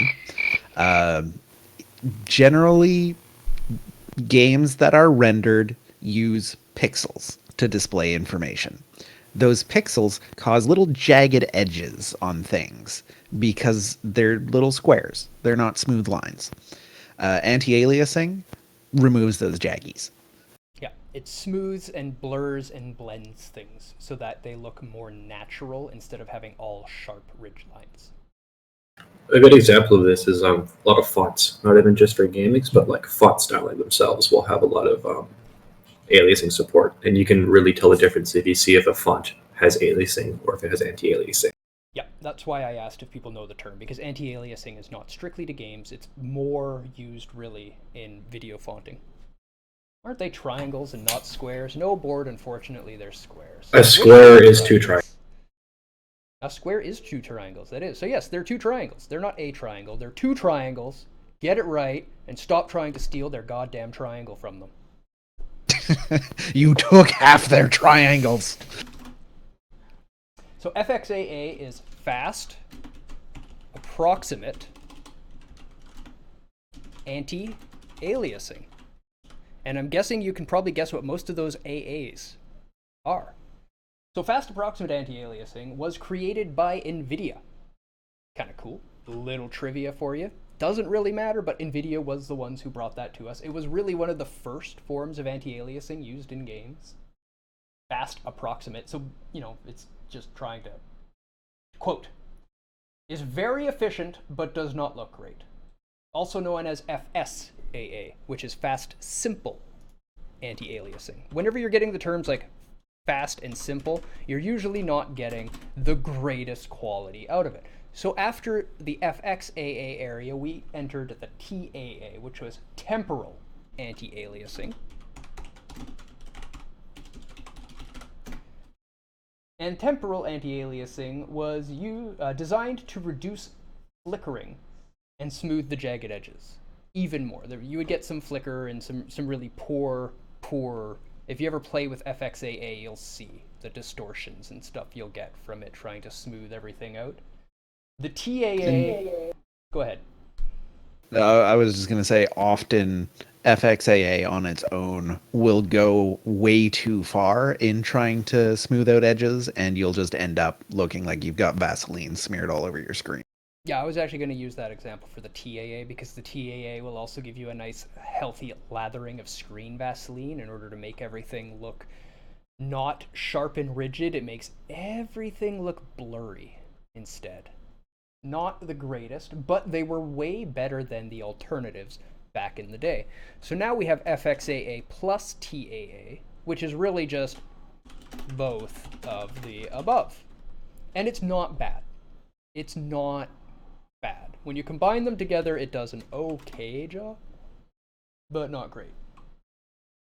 SMAA. You know what? You can go ahead and take over on that one, Rach. SMAA, I don't know where the S goes, but what it actually stands for is morphological anti-aliasing. Basically, it tries to guess at patterns that exist in the image that's being rendered. Oh, is my audio not coming through? Oh, it works fine. I'm just confused. Oh, okay. What happened to my ass? It goes away. It does. It guesses at patterns along the borders and tries to replace those patterns into places where there would normally be jaggies to reduce the appearance of jaggies. It can be fairly effective, and when it's done right, it actually does look quite good, but it's also a lot of work for the GPU.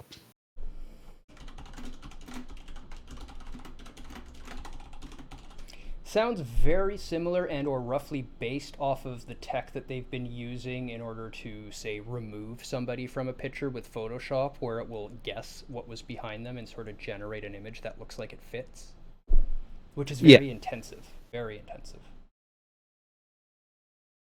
And then we have SSAA, which is super sample anti-aliasing. Essentially what it does is it renders the image at a much higher resolution than it's actually going to be output at, and then scales that image down to go, okay, where are the jaggies going to be? What would it look like if it didn't have the jaggies? And then tries to replace the pixels where the jaggies are with the ones that are de-jaggified. Place jagged pixels with the ones that are de-jaggified. I had to write that one down. That's my new favorite word. You gotta de-jaggify that shit right there. That's all jagged. De-jaggify it now. And then there's MSAA, which is multi-sample anti-aliasing. And it's a very similar technique to super sampling, except that it doesn't necessarily re-render the entire image, so it has a much lower performance cost. It will render parts of the image that look like they're going to be aliased and use just that section of the output frame to remove jaggies, or de-jaggify, if you will. And we seem to have lost Deus. Still let that term GJagify. It's a very technical term. Yeah, yeah. It also, these all have their GPU costs as well to them. And another unfortunate side note is certain cards perform certain aliasing techniques better than others, as well as even driver versions perform better than others, which is kind of an unfortunate thing I've discovered over the years. Yeah, you'll definitely have more performance hit on a particular card from a particular form of anti-aliasing than you would on a different card. And generally speaking, the performance cost to these different anti-aliasing methods can be read from the first one being the lowest performance cost and the bottom one being the highest performance cost, except for super sampling anti-aliasing is more computationally expensive than multi-sample anti-aliasing, because multi-sample anti-aliasing does not re-render that entire image, as I mentioned before. Awesome. Yeah. They're not necessarily in performance order, but they are in quality order. Yeah. Yeah, you want to use the MSAA over the SSAA typically, when you can, Eh. if it's an option. SSAA will generally give better image quality, but if you want to use anything more than just a re-render of the same frame, the performance penalty is going to be prohibitive. Like once you start getting past double resolution scaling, especially if you're playing on a relatively high resolution rendering setting, the performance cost is insane. That's fair. Yeah, I tend to stick to MSAA. You're not going to really notice the difference that much once everything is factored in, unless you're sitting there with two images side by side and like looking at pixels. Especially if you're playing a high action game, you really won't notice too much difference between the different anti-aliasing methods. Absolutely. Here's another one that everybody already knows, and I don't really need to go into very much. Texture quality. We've got bilinear, trilinear, we've got ANISO X2, we've got ANISO X4, we've got ANISO X8. Stop me when you know these. Yeah, you already know these? We can move on? You're good? Everybody already knows what anisotropic filtering is, and we're good? Yeah? No questions? We definitely didn't have to look this up earlier. I totally did not just research this at all. All in my head, all along. Can't help it. Just a genius. All right, bilinear filtering. So texture quality. What is a texture, first of all? I mean, I guess before we go into the quality of a texture, we should tell you what the hell a texture is. Like, hey man, that's a really nice quasark you got there. Okay. Thanks. Okay, textures. So you've got an object in your game, right? We've made a, let's say, a box, which is very simple. It's just a cube. Now, once we put it into our game, it's this gray cube. And that's all it is. The textures go on it and make it look like a box or whatever the fuck you want it to be. So you could have a wood texture that makes it look wood. You could have a metal texture that makes it look metal. So the object is the same, and by putting a different look on it, we can make it different things in the game. It's all programmed, right? So this is all about how good those textures are. Let's see if we can get Or how good they look for the internal game's camera. Yeah. I don't know if I have any really good images of low here. Oh, here we go. We'll just pull up an image.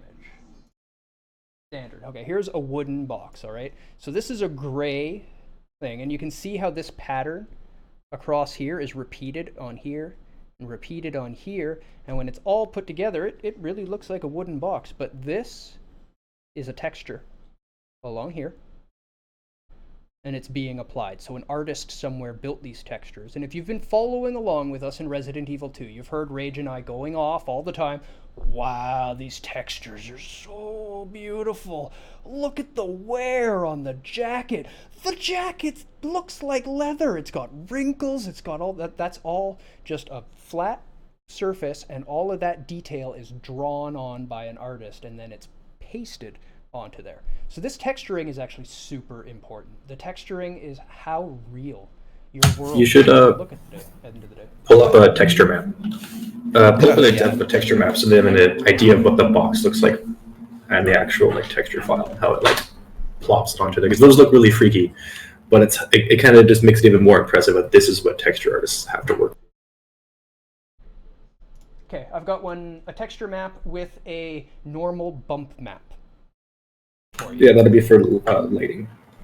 Yep. And kind of the actual additional feel. So there is a normal texture map and bump map for a walkway in a game. That is basically what you've got.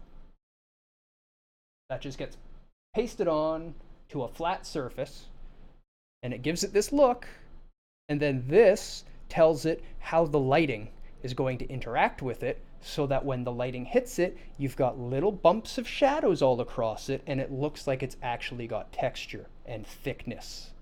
But in the code, it's just a flat sheet with something Because drawn on it. rendering all those polygons would be insanely expensive. Yeah, your computer would just grind to a halt if you tried to render each and every one of those as individual stones. It's not realistically possible.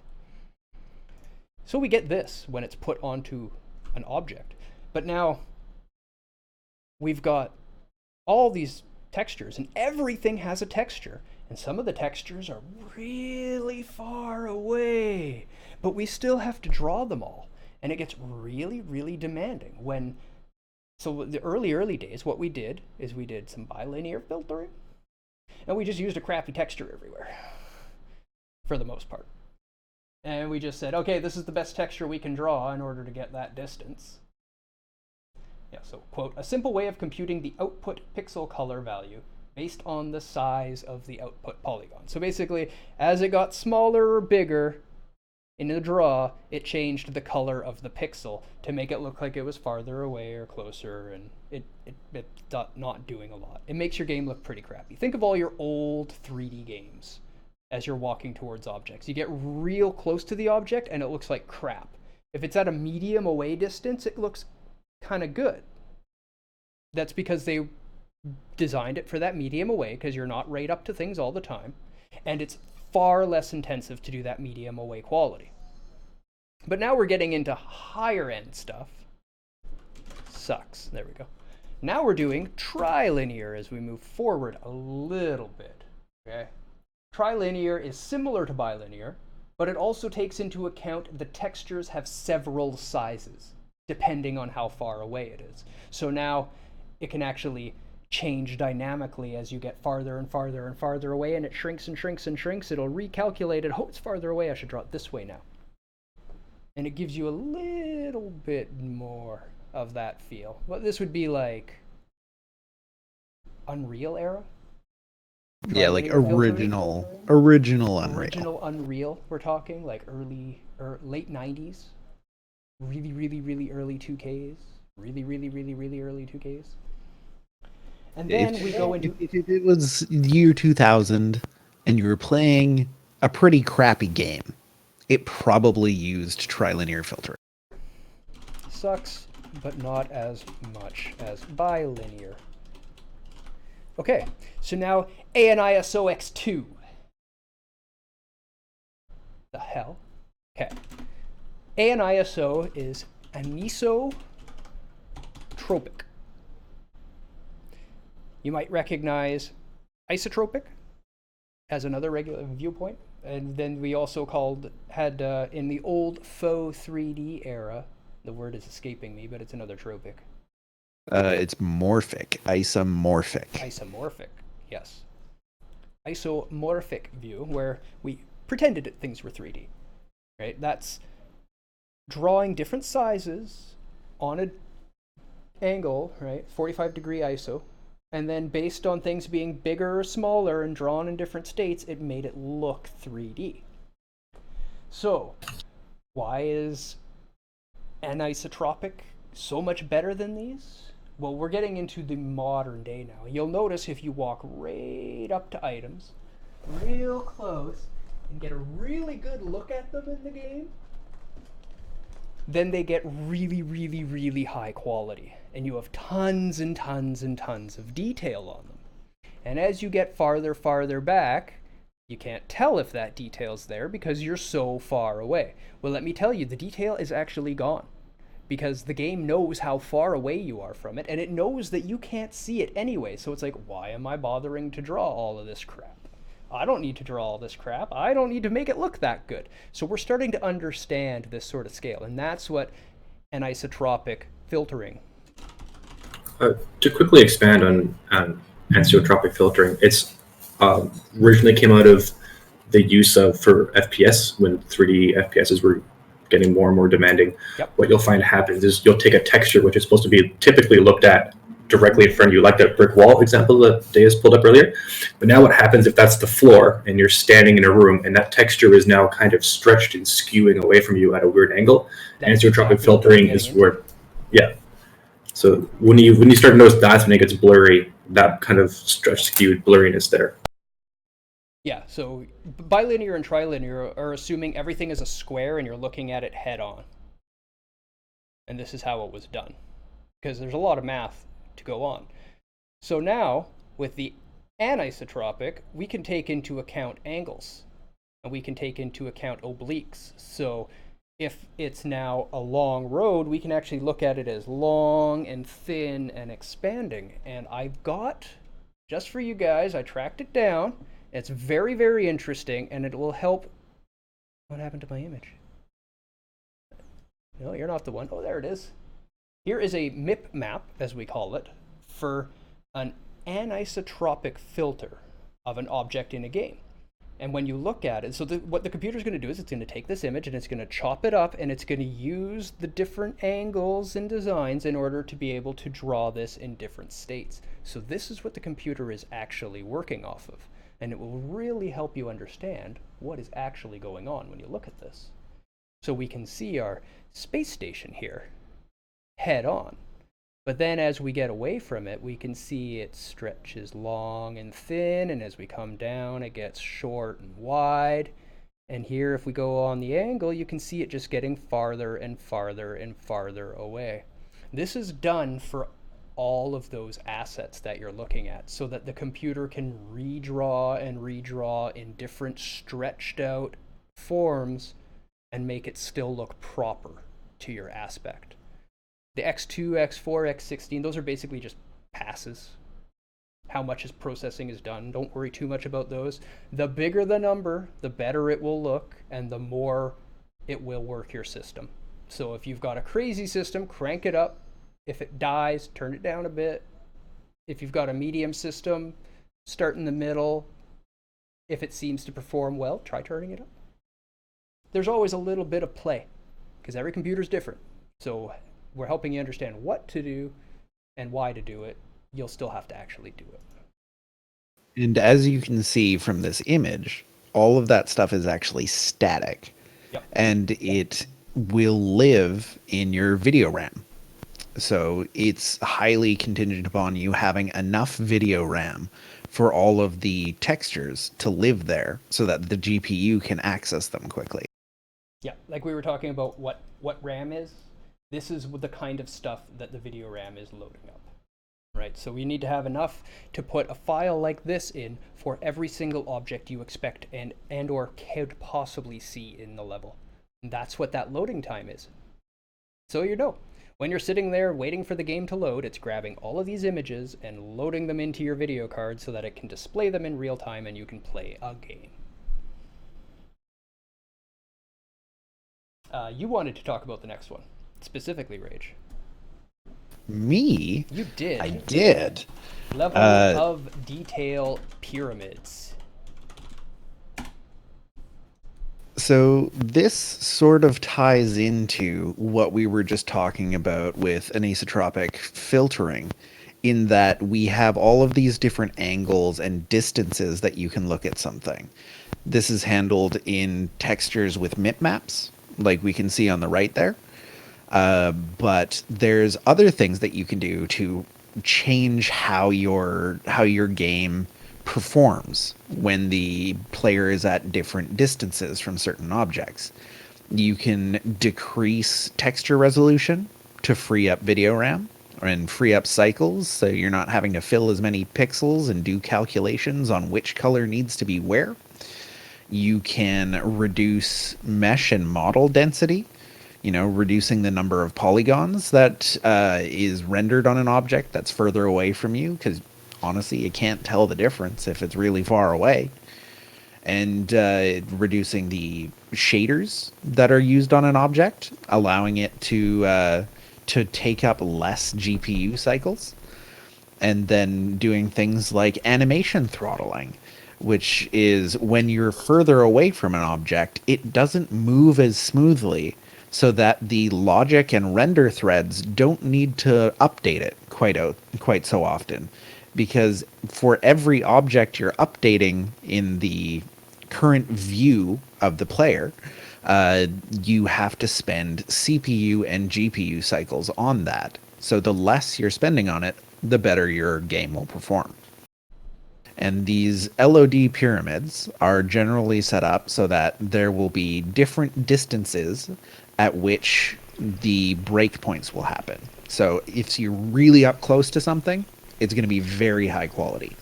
A little further away, little less high quality. A little further away, little less high quality. So on and so forth. To the point where you will even see games just stop rendering things once you're a certain distance away in order to keep the engine's performance up. Lobos Nerd.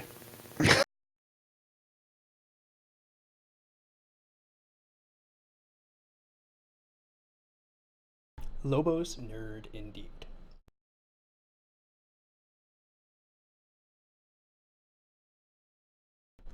You dying? I'm okay. We're okay.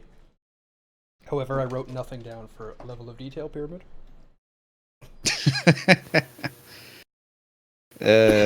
Overall is render things farther away, less detailed. That's how people learn more. Or that. Yeah, just hit me up on Discord. That's fine too. If you have any questions about the level of detailed pyramids used in games, jump on to the Games by Design Discord. If you're not already on the Games by Design Discord, why the hell not? Come on in. We throw posts up about game tech and AI and fun stuff as we find it. We make sure you guys know about game deals and free games as they're going on. So come on in, give us our hassle, come play some games with us. Don't die yet. I'm almost at 10,000 talking points. Yay! Talking points. Don't worry, I ain't dying anytime soon. That keeps me going strong. Haven't you learned anything from Resident Evil 2? The green herbs heal you! It's always been my favorite thing about Resident Evil games. Mesh quality. Now, you haven't gotten to talk in the last couple, Pseudo, so why don't you teach them what the hell a mesh is and why the quality of it matters? Sure, sorry, I think I'm having some mic issues. Can you guys hear me? Yes, we can. Awesome. Okay, so a mesh, and we'll try to describe this in super not complicated terms as best I can. Normie. Yeah, if it was a better example or a better way to say it, go ahead. But a mesh is basically what you see when you see a 3D object. It is what is drawn together using all your polygons, which are made of the triangles. So basically, it'd be probably kind of helpful if Days could open up the Wikipedia page for the polygon mesh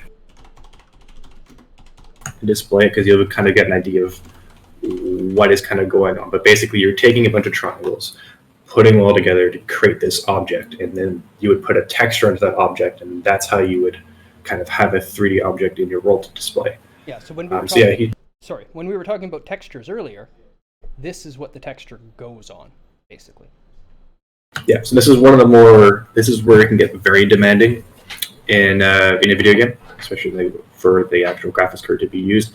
So when you have, let's say, like a person, depending on how much detail and the quality of that mesh is how much there is. So a very, very fantastic representation is the Tomb Raider games, and Lara Croft from the PlayStation versus Lara Croft from the 2019 version, and how many polygons there are.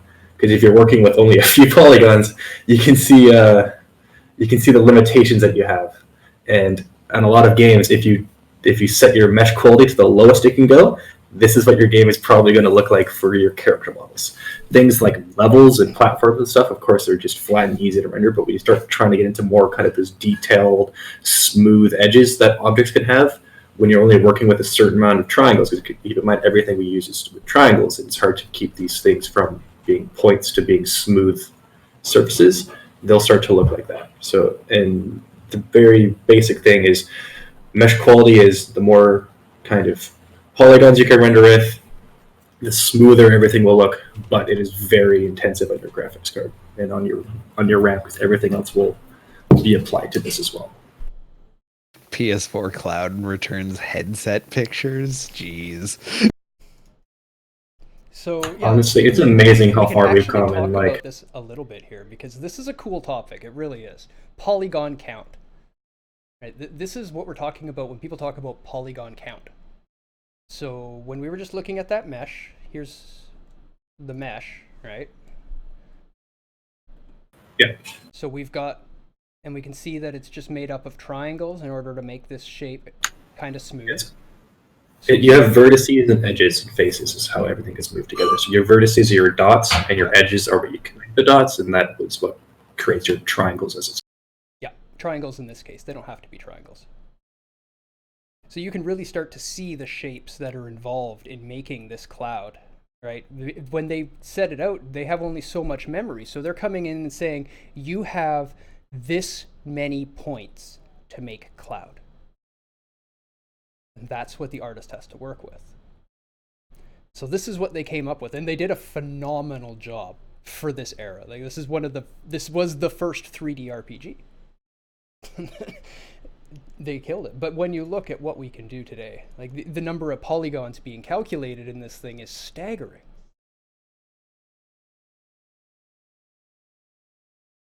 And that's also why you'll often see mesh mods for games like Skyrim, which internally did not have a greatly detailed mesh. But people will come in afterwards, up the polygon count, and really improve the visual look to the things that the textures are then applied to. Yeah, and the texture would be like this shirt. You see how it has a thickness to it? And then there's the suspender on top of it, and it has a really worn leather look, and the shirt has this textured, knitted look and feel to it. That's all texture art. That's just a texture being pasted on a flat set of polygons to make it look like it has depth when the light hits it. Man, it's staggering. It blows my mind every time I look at this stuff. Yeah, that's how far we have come. This is how far we've come in game. Like, let's do a 1-to-1 comparison. There's PlayStation 1 Lara Croft. Let's bring up whatever the most recent Tomb Raider Lara Croft model is.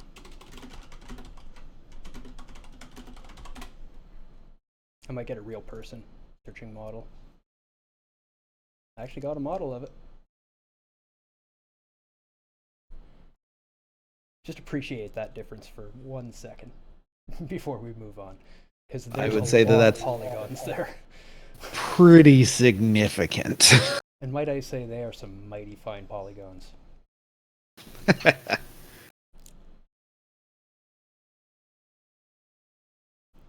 Sorry, Suda. No, it's fine. I'm just like amazed at, it hasn't even really been that long. It's like 20 years we're almost at now, just over 20 years, and like the rate that it's been cranking up soon, it's just like, man, the next 10 to 15 years is going to be fantastic. It's going to get freaky. Can you get more realistic than real life? Like, what level can we push this? See, what I'm interested in is when we step away from pixels, like when we stop relying on little dots to make things work, and start moving to like vectors where you actually get smooth lines at any size. And organic That's shapes. really interesting to me. Yeah, but let's be realistic here, okay? This is what was amazing and hot and mind blowing when I was playing games growing up. That was beautiful and staggering. Oh yeah, that was a heck of a thing. Pretty terrible game, but I still love it. Or like the original Ninja Gaiden games versus what Team Ninja has been doing recently. Like, whew. Yeah, yeah, we've come a long way. That's all mesh and texture. So when you're turning up your mesh quality and you're turning up your texture quality, this is what you're actually changing in the game. They are very, very, very important. They are arguably the most important, next to all of the settings that are coming up. And as a note, mesh is generally calculated on the GPU to figure out lighting, etc. And that is where most of the stress comes. Yeah, that's what I was saying. Is that's where the rest of the settings are too. This is what you get for the general look of your game, and everything else that you're setting is basically lighting options. Lighting is a super complicated thing that is incredibly taxing and time consuming on your computer. Which is why we now have GPUs, or rather video cards, with specific ray tracing GPUs built into them just to deal with lighting. Yeah, so shadow quality is like it's not super complicated, but it adds a lot to the game. I don't know. Do you guys know what shadow quality means? Do you want me to really dive into shadow quality? I can tell. Oh, I mean, we can do a little bit on it.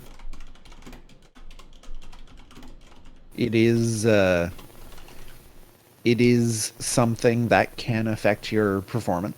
Yeah, I'm going to specify in the bullet points for all of these what they affect, like what they're going to use on this scale. So if you say have a really good GPU, you know what you can turn up versus an okay CPU. Yeah, and we should probably go back and put that on the other ones as well. Sure. Yeah. Not a lot of them. It's only these ones here. These two, basically. Yeah. Well, and render mode. Anti-aliasing, texture quality, LOD.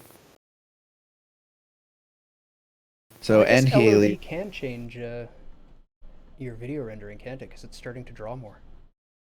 It also puts more stress on the CPU figuring out where you are in the game world and where other objects are in relation to you. And then you get into like occlusion culling and figuring out whether or not you can actually see an object and if it needs to be rendered. Yeah. Yeah.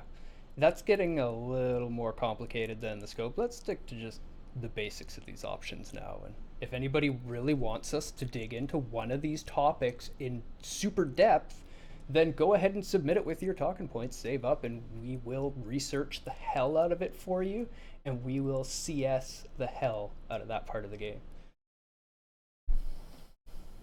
That's computer science. Also, please do feel free to hit us up on Discord to ask any questions that you might have. Oh yeah, we're always available to chat about it, or hey, if you're stuck on it in school and just need to bounce it off somebody that knows something about it, we're always on Discord pretty much. We live on that damn thing. Yeah, so shadow quality is just the general detail level. It's basically resolution for your shadows. And the reason that it requires more graphics memory is because it needs to store those shadow maps inside the VRAM so that the GPU can pull from it. Yeah, it also needs GPU processing. So it's using both parts of your video card. Go ahead. Sorry, yeah. I kind of jumped into. Shadows are also one of the most intense things to do to your graphics card. Lighting is for the longest time, lighting was one of those. Trying to think of a word for it, but it was the thing that 3D games and modelers and just game developers in general really needed but couldn't afford to do, which luckily we can kind of afford to it now.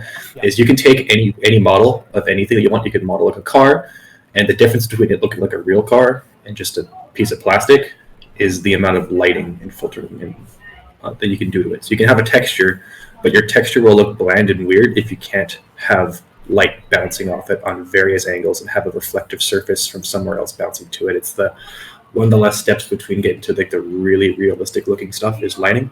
It turns out it's super expensive. It's super complicated. You have to kind of calculate where all the kind of viewpoints are for everything, all the individual rays of light and everything. It's kind of insane. And for that particular reason, they will often pre-bake a lot of the shadows in them on a particular level in a particular map. They will go through with their big, powerful render farms and determine what all the shadows are going to look like ahead of time.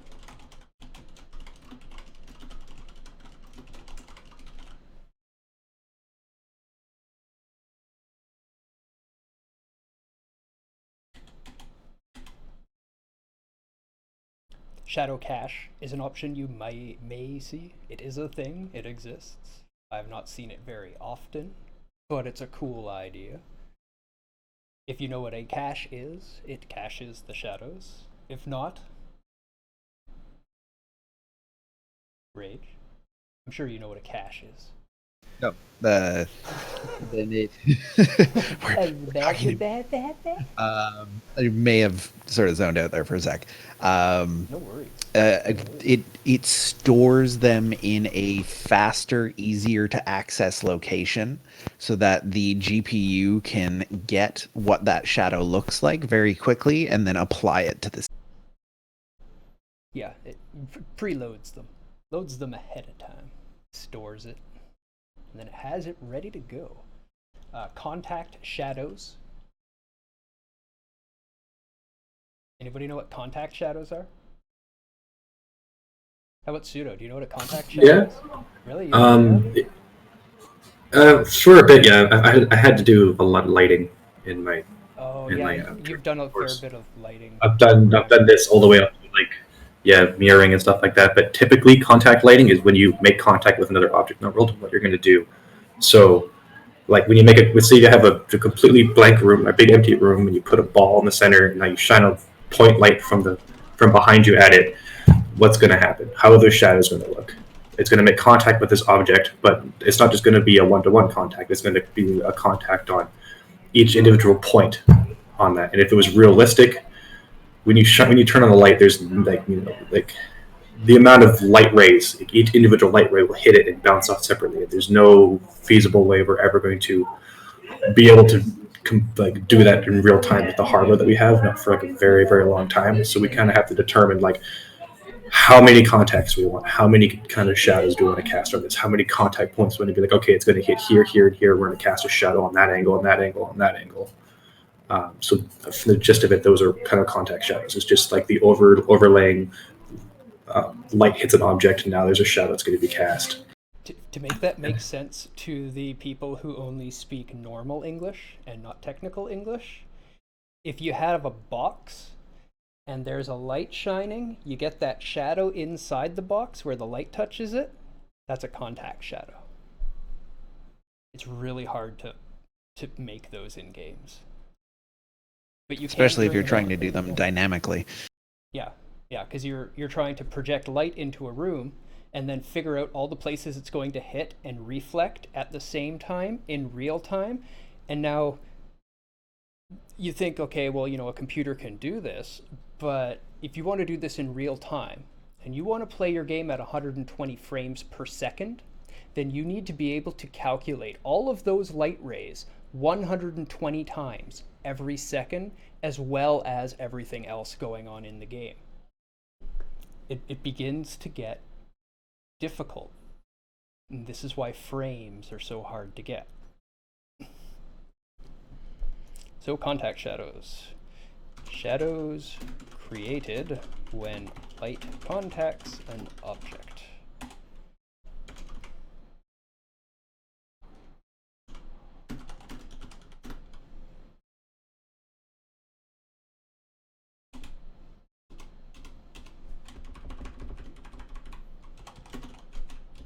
Okay. Yeah, Let's make that that's clear. accurate. But if Yeah, you have a fancy high-end card and you turn it on, it adds so much realism.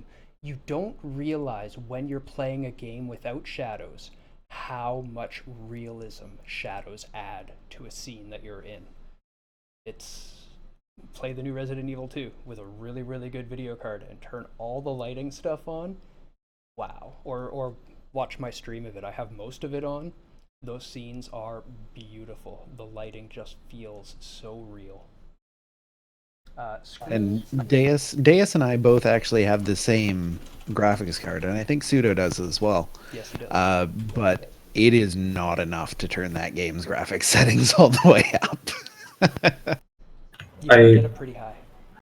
I have a 1080 Ti and then the 5700 XT, and the 5700 XT did a lot better than I thought it would for that game. But that game on 4K on Ultra on the 1080 Ti, it ran a lot better than I got 60 frames, which blew my mind. And I stopped playing the game in the first part because I'm just walking around the city when it's destroyed, looking at fire, like, ooh, this is pretty. The lighting engine is phenomenal in that game. So here's one you will see in almost every game as an option: screen space reflections, or space reflections, or screen reflections, or reflections. Any of those, it's all the same thing. It's much harder than you think. I'll let Pseudo give you the technical on it, because he knows the technical better than any of us, and then I'll give you the normal English on it, so that we cover the whole range. Sure. When we're talking about screen space reflection, we mean like lighting reflections, right? Like through the best way I can kind of describe this is you look at let's say you have some sort of like pirate game, sea game, you're on a pirate ship. There's the shore off slightly at a distance, and you're looking at the water, and you'll see the reflection of the shore in the water as well. You don't just see kind of like a static blue, but then you also see under it, the texture of the sand and everything like that. So what you're doing is you're reflecting off multiple surfaces that you're reflecting off, probably your ship into the water a bit, off the island in front of you to the ground, as well as reflecting of the mesh underneath the water to the top of the water. So those are screen space reflections. It's also very useful for kind of urban games when they want to do rain. If you want to get the kind of night aesthetic feel, that's one thing I noticed that when GTA 5 came out, that was like, oh man, this is new, this is awesome, this is cool. And then the next level of it was how the game looked at night in the rain. You'll notice that if you look at this, if you like go to the computer, if you Google image what this actually does, you'll notice that this is like, when you look at a puddle of water and you see all the stuff reflecting into it, actually, that is screen. I'm going to load up the Resident Evil 2 while you talk about it and show it, because they had a really good example in the option screen. Sure. And this stuff is insanely complicated to do. I only know how to do mirrors at a very basic level, and for games, most of the time, mirrors are always just kind of, well, the term smoke and mirrors for it are applied. They're always kind of just hacked or cheated. Especially back in the day, most games that did reflections, let's say if you walked, I know Max Payne probably did this, but when you walked into a bathroom with a bathroom mirror, they would actually just render another player model on the other side of that. You were just looking into another room with another player model, because that is infinitely way easier to deal with than it is to actually try to calculate what the reflection would be off a mirror. Because you need to, from your perspective, track all the light rays that are reflecting off you onto that screen, which way they'll be going and how they're going to look when they come back at you, rather than just putting a model in front of you. That's a trick that was used in a lot of older 3D games. Anytime they needed to do reflection, is they just put another model on the other side of that surface, because it was way less expensive than actually calculating all of that. Yeah, it's quite expensive, as he's explaining. Yeah, and it just like the math. It also just like from a quality and settings wise, it's harder to kind of tweak and get it looking right, because you have to kind of decide, well, how many reflections, like how many samples do we want to take of the light, how many contact points do we want to take from the light, how much of detail do we want to reflect, because it's not too much. You'll notice most games the reflection is going to be very, very blurry, because typically what you'll do is, if you're running, let's say, like a 1080p game, you're probably going to take like a tenth of that resolution and apply that in the reflection, because it's not really going to matter, because it's supposed to look kind of blurry and wavy as reflection anyways, but that way it's a lot less intensive too, because you're basically redrawing it as well. You're drawing what you see, now you're going to draw what you see at a tenth of the scale and apply that to a different surface. Mm-hmm. So I have the example up if you're actually looking at the screen, and here's with screen space reflection on. And if you look in the puddle and all along the wet hallway, you can see a reflection of everything. And then if you don't have screen space reflections, you'll get this flat looking look, where it's all still there, but it doesn't really give that slick, wet, fresh feel of the scene. It adds a lot of mood, it adds a lot of realism. And one other thing to note here is, you notice how your graphics memory doesn't change when you change those settings, because this is stuff that's done in real time. Your graphics and processing unit has to make those calculations to display. Yeah, you can see the processing load get reduced a little bit when I turn it off, and the processing load go up when I turn it on. This is why we were saying this is the best graphics options menu we've ever seen. This is what inspired us to make this episode. Yeah, and it does a pretty darn good job at explaining what all of these options do. And it's something that more games need to have. Because if you can see an example of what's going to change, what it's going to stress, how much of your computer's resources it's going to take up, that will let you set your options for your specific hardware configuration and make it a more enjoyable experience to play this game. Absolutely.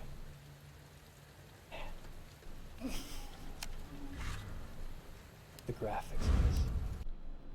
So good. I was blown away. I was not expecting to go so crazy with it, especially if they just kind of, I know it's more than just like a remake at this point, but when I first heard of it, I'm like, oh, they're remaking it, and like I'm so used to like the typical, like, all right, take the game, clean it up, slap some modern graphics into it, and then like kick it out the door. And like I started playing it, I'm like, whoa, this is like a brand new game that just happens to be very similar to Resident Evil 2.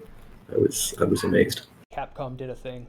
It's still Resident Evil 2. It's the same story, but portrayed in a new way.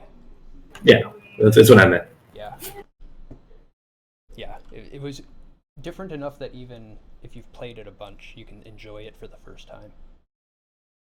So they are reflections, basically. Everyone knows what a reflection is, I hope.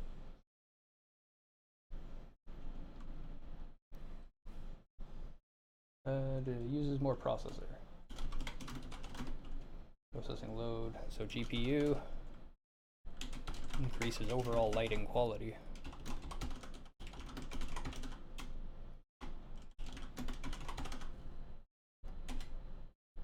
It's the mirror, exactly. Mirrors are difficult and expensive in games. That's why you'd never see them done well. And in a lot of games, if there's a mirror, it'll just be like broken or all scudgy and not actually have much of a reflection in it.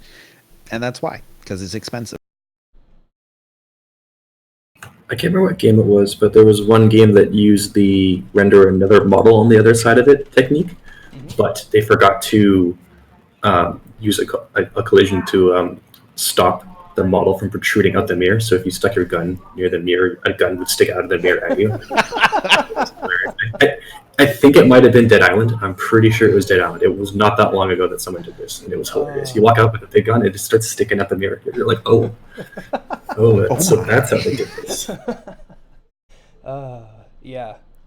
Yeah, that's some of the insights that we get to make into games, because we kind of know how they're built. So when we see some strange bug, it kind of says, oh, they did this. Okay. It's fun times. Subsurface scattering. Are you actually familiar with this one? Because it's new. I'm actually not. It is used to make the skin look more fleshy and realistic when the light hits it. It can also be used on other surfaces. Yeah, It's that just it's a way of defining how light is going to reflect off of something. Like if you have a metallic surface, you would expect it to, reflect a lot of light and probably have some sort of glare to it. If you're reflecting light off of dirt, there's going to be a lot less light reflecting off of that, but it's still, going to be having some light reflecting off of it. Otherwise, you wouldn't be able to see it. And it's a way of describing how that light is then going to reflect and how that's going to look inside the game's engine. yeah, it helps the texturing of things a lot to not have the same consistent light coming off of them. That's what they use to make the skin look so good in RE2. And boy, does it ever. Yeah.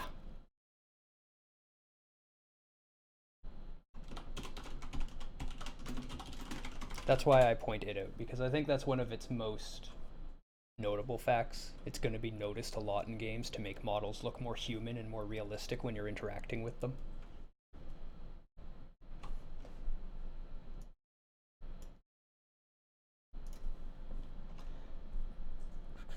Just making sure I'm getting everything right.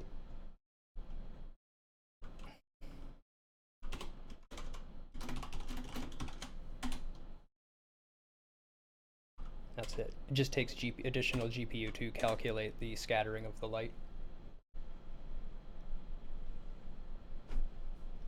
And the next is volumetric lighting quality.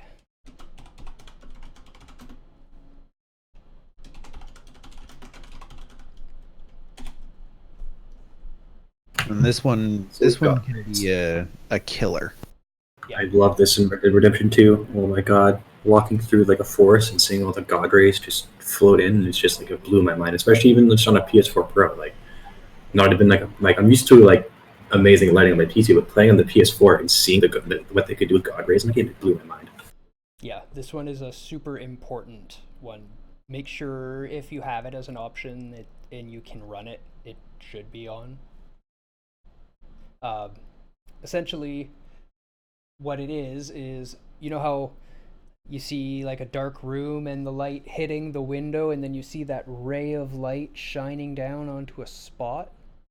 That's volumetric lighting. That cone of lighting that takes up a volume area, that's the volumetric lighting. How high quality that is does have a large effect on things. Yeah, it can be extremely expensive to compute. This was one of the big steps from DirectX 11 to DirectX 12. Or I mean, it came in DirectX 11, but was a lot more efficient in DirectX 12. Mm-hmm. But you'll notice jumping from like DirectX 9 to DirectX 11, you'll see they're like, oh my god, the lighting is just fantastic, and it's been like a running joke with some of my like schoolmates and such. We out if it's a really sunny day, like, oh man, it's a very DirectX 11 day.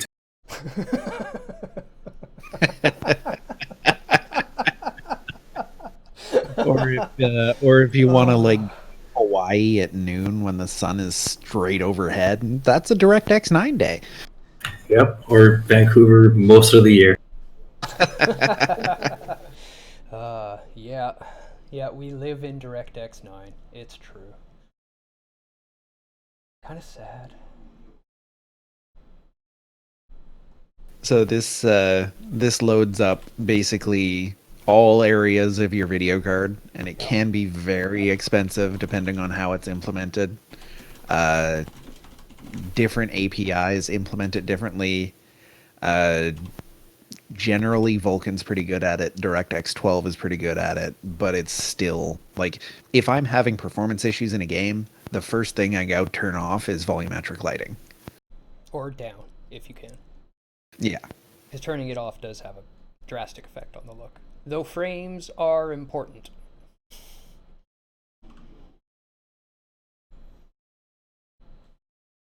Okay, and particle lighting.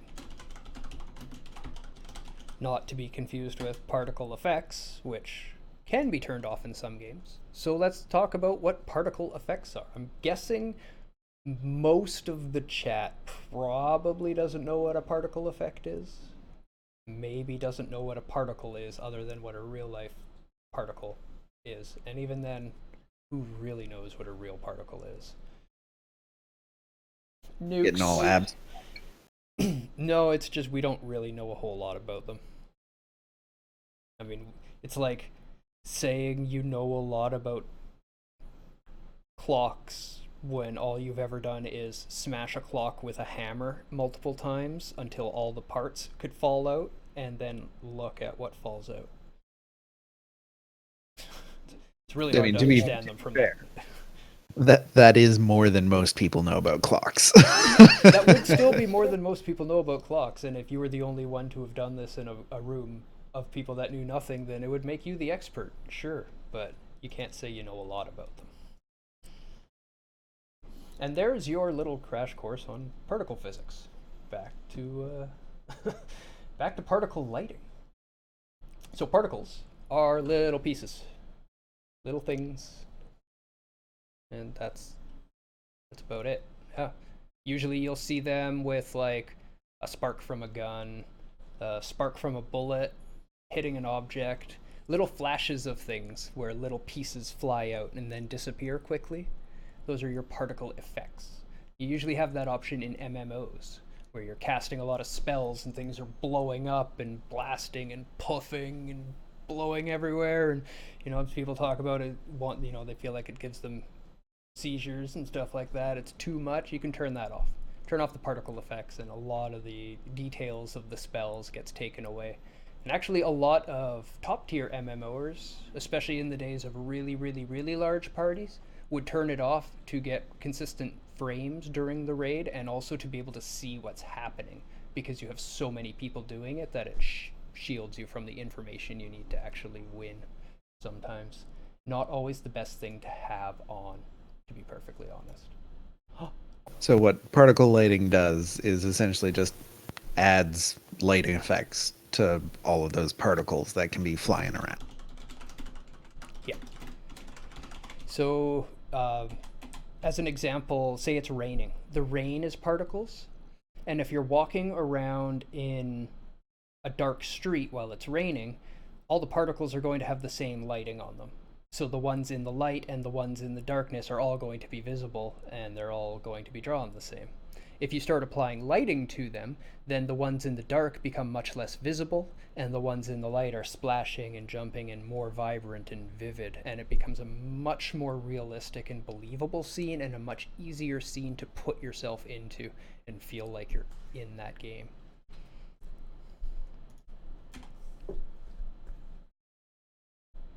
To get adds very subtle. Yeah, subtle realism. Subtle realism is always good. Oh, I didn't actually record what they use. It's GPU. It's mostly GPU load. Yeah, it's all lighting. It's just calculation. It's just GPU usage. I didn't record it, but if I stop and think about it for 2 seconds, I'm sure I know it. It really is amazing, like, what that unit can do. Like, over 120 times a second. What it can output, what it can calculate, what it can figure out. It's mind-blowing where we are right now. Yeah, as we're talking about all this, keep in mind, as I mentioned earlier, if you're running your game at 120 FPS, it's doing all of these things that we're talking about 120 times a second. That's considerable processing. This is why supercomputers are now made out of racks of GPUs. Depending on what they're doing. Yeah. But if different kinds of ASICs for different jobs, but that's getting a little deeper in there. I didn't want to quite go that far. But sure, we actually know all this other stuff too. So ambient occlusion.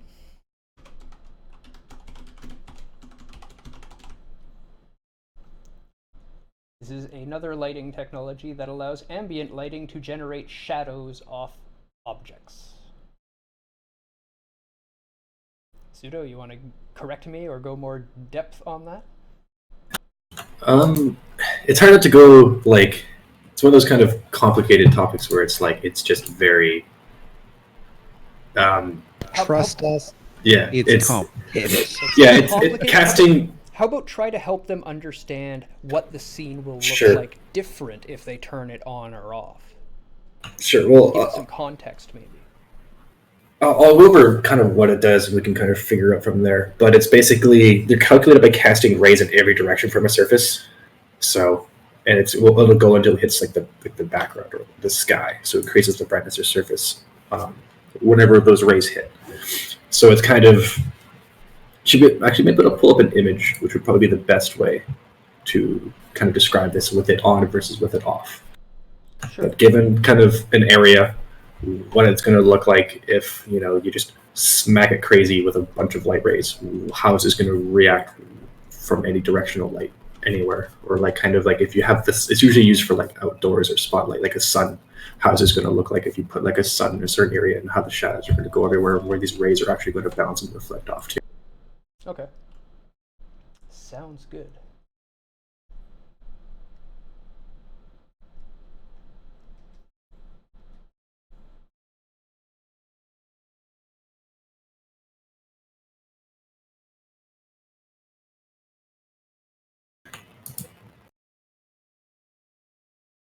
It's hard to find like really good. It's kind of hard to notice it a lot, but when you do, Oh yeah. um, Send it to me in the group chat. There we go. I got you one there. Okay, let's take a look at this one. yeah, that's a pretty good one. That's way better than what I had. So you can see how there's just not just a generally clearer image, but there's added shadowing, and that's why it looks so much clearer and sharper. All this little detailing added in here. Yeah, it's what lets that'd be from the surface having the light rays reflect everywhere, so you can see where those shadows are going to end up when it hits that surface, or the other one it doesn't really know what to do when it hits those kind of contact. You can see the shadows added here, adding a lot of depth. You can see more the circle of the light, whereas here it's a much more flat image. This is no AO. So nothing. This is SSAO. So it's got a little bit, but not quite as much depth. SSAO is, I want to get it right, screen space ambient occlusion. And there's HBAO, but there's HDAO before it as well.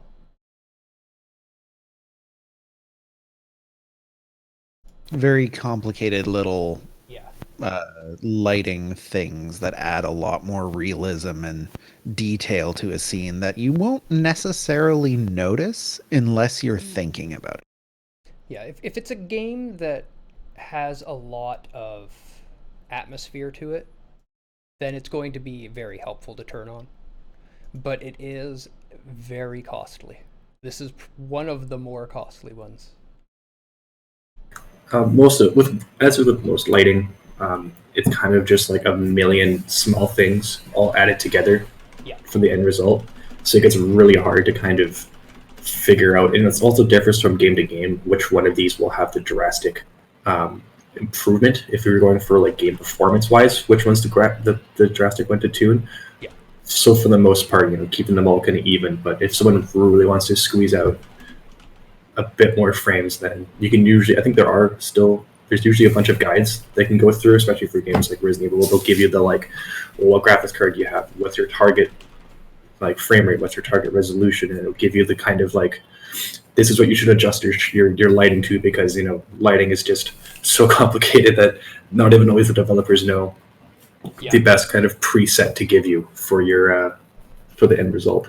Well, yeah, the problem on the PC with the preset is that there's so many options for hardware, right? Like when you have a console that you're developing for, everyone's on the same hardware, pretty much.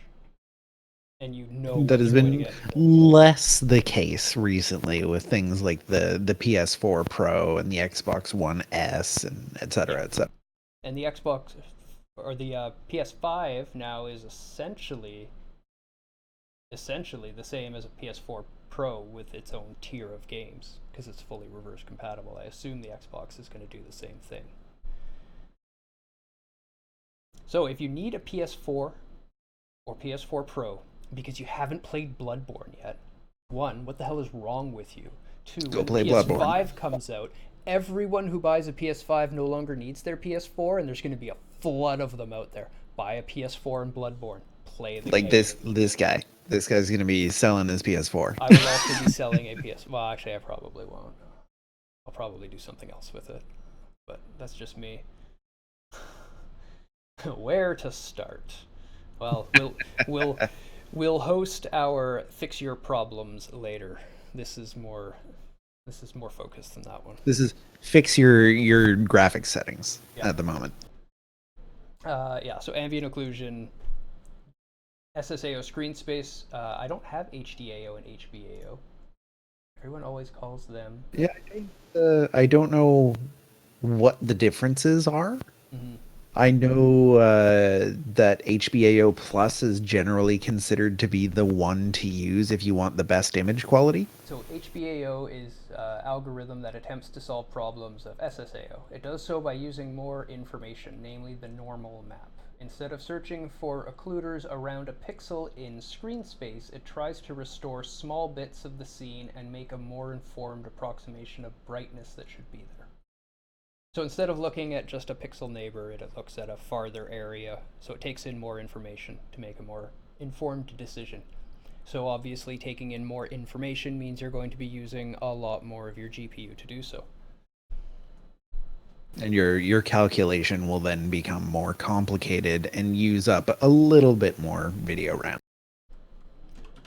The effect of bloom. I've seen this in many games. I've never actually really looked into what it was doing, and when I did look into it, I was like, huh, I didn't expect that. It's the J.J. Abrams slider.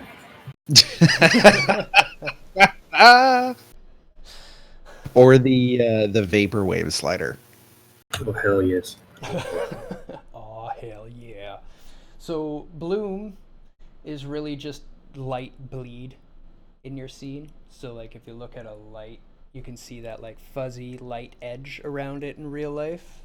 This adds that, more or less. Makes glowy things look glowy. Yeah, it makes them look glowy instead of just the color of glow. I think it's the best way I can put it. And it doesn't have a huge performance affects impact, light bleed. but it does load up the GPU. Is the ambient glow of a light. That's how I said it before. That's a much better way to say it. Uses a small amount of GPU. That's it. Very tiny. Shouldn't have any performance hit, but that's what it does. Lens flares. I'm gonna let Rage take this one. But that really is the J.J. Abrams slider now. I have Live up to opinions. he's gonna live up to I his have Rage now. opinions, sir. It's so lens flares is something that anybody who has watched a J.J. Abrams film is very familiar with, or Michael Bay. Michael Bay also very much into the whole lens flare thing. It's those little splotches of light that you get, usually circular, that are actually light refracting off of the lenses of a camera, much like the image that Deus has pulled up. That is a lens flare for you. That is a lens flare. That's that effect. And J.J. Abrams and Michael Bay all in on these. Love them. So this is a thing that I have a strong opinion about in video games. It's something that is generally not super computationally heavy.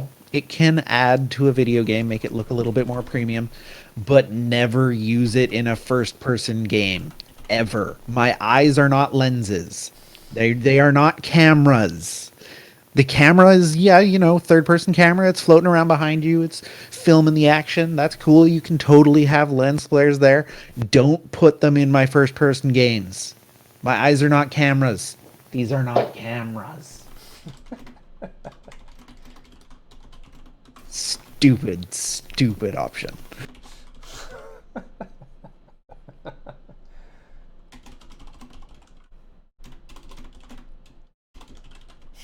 Small loaf of GPU. Yeah, a small GPU loaf. I'm hungry. What do you want? Leave me alone. I haven't eaten in a while. I may or may not have smoked my dab into That is offensive lens flare. What is? He actually apologized for that too in the Star Trek movie. Yeah, it's a little screen cap from one of the recent Star Trek movies. There's some lens flare for you. Why? It's just like stigmatism simulator at that point. And that's not even off the lens. That's added in post.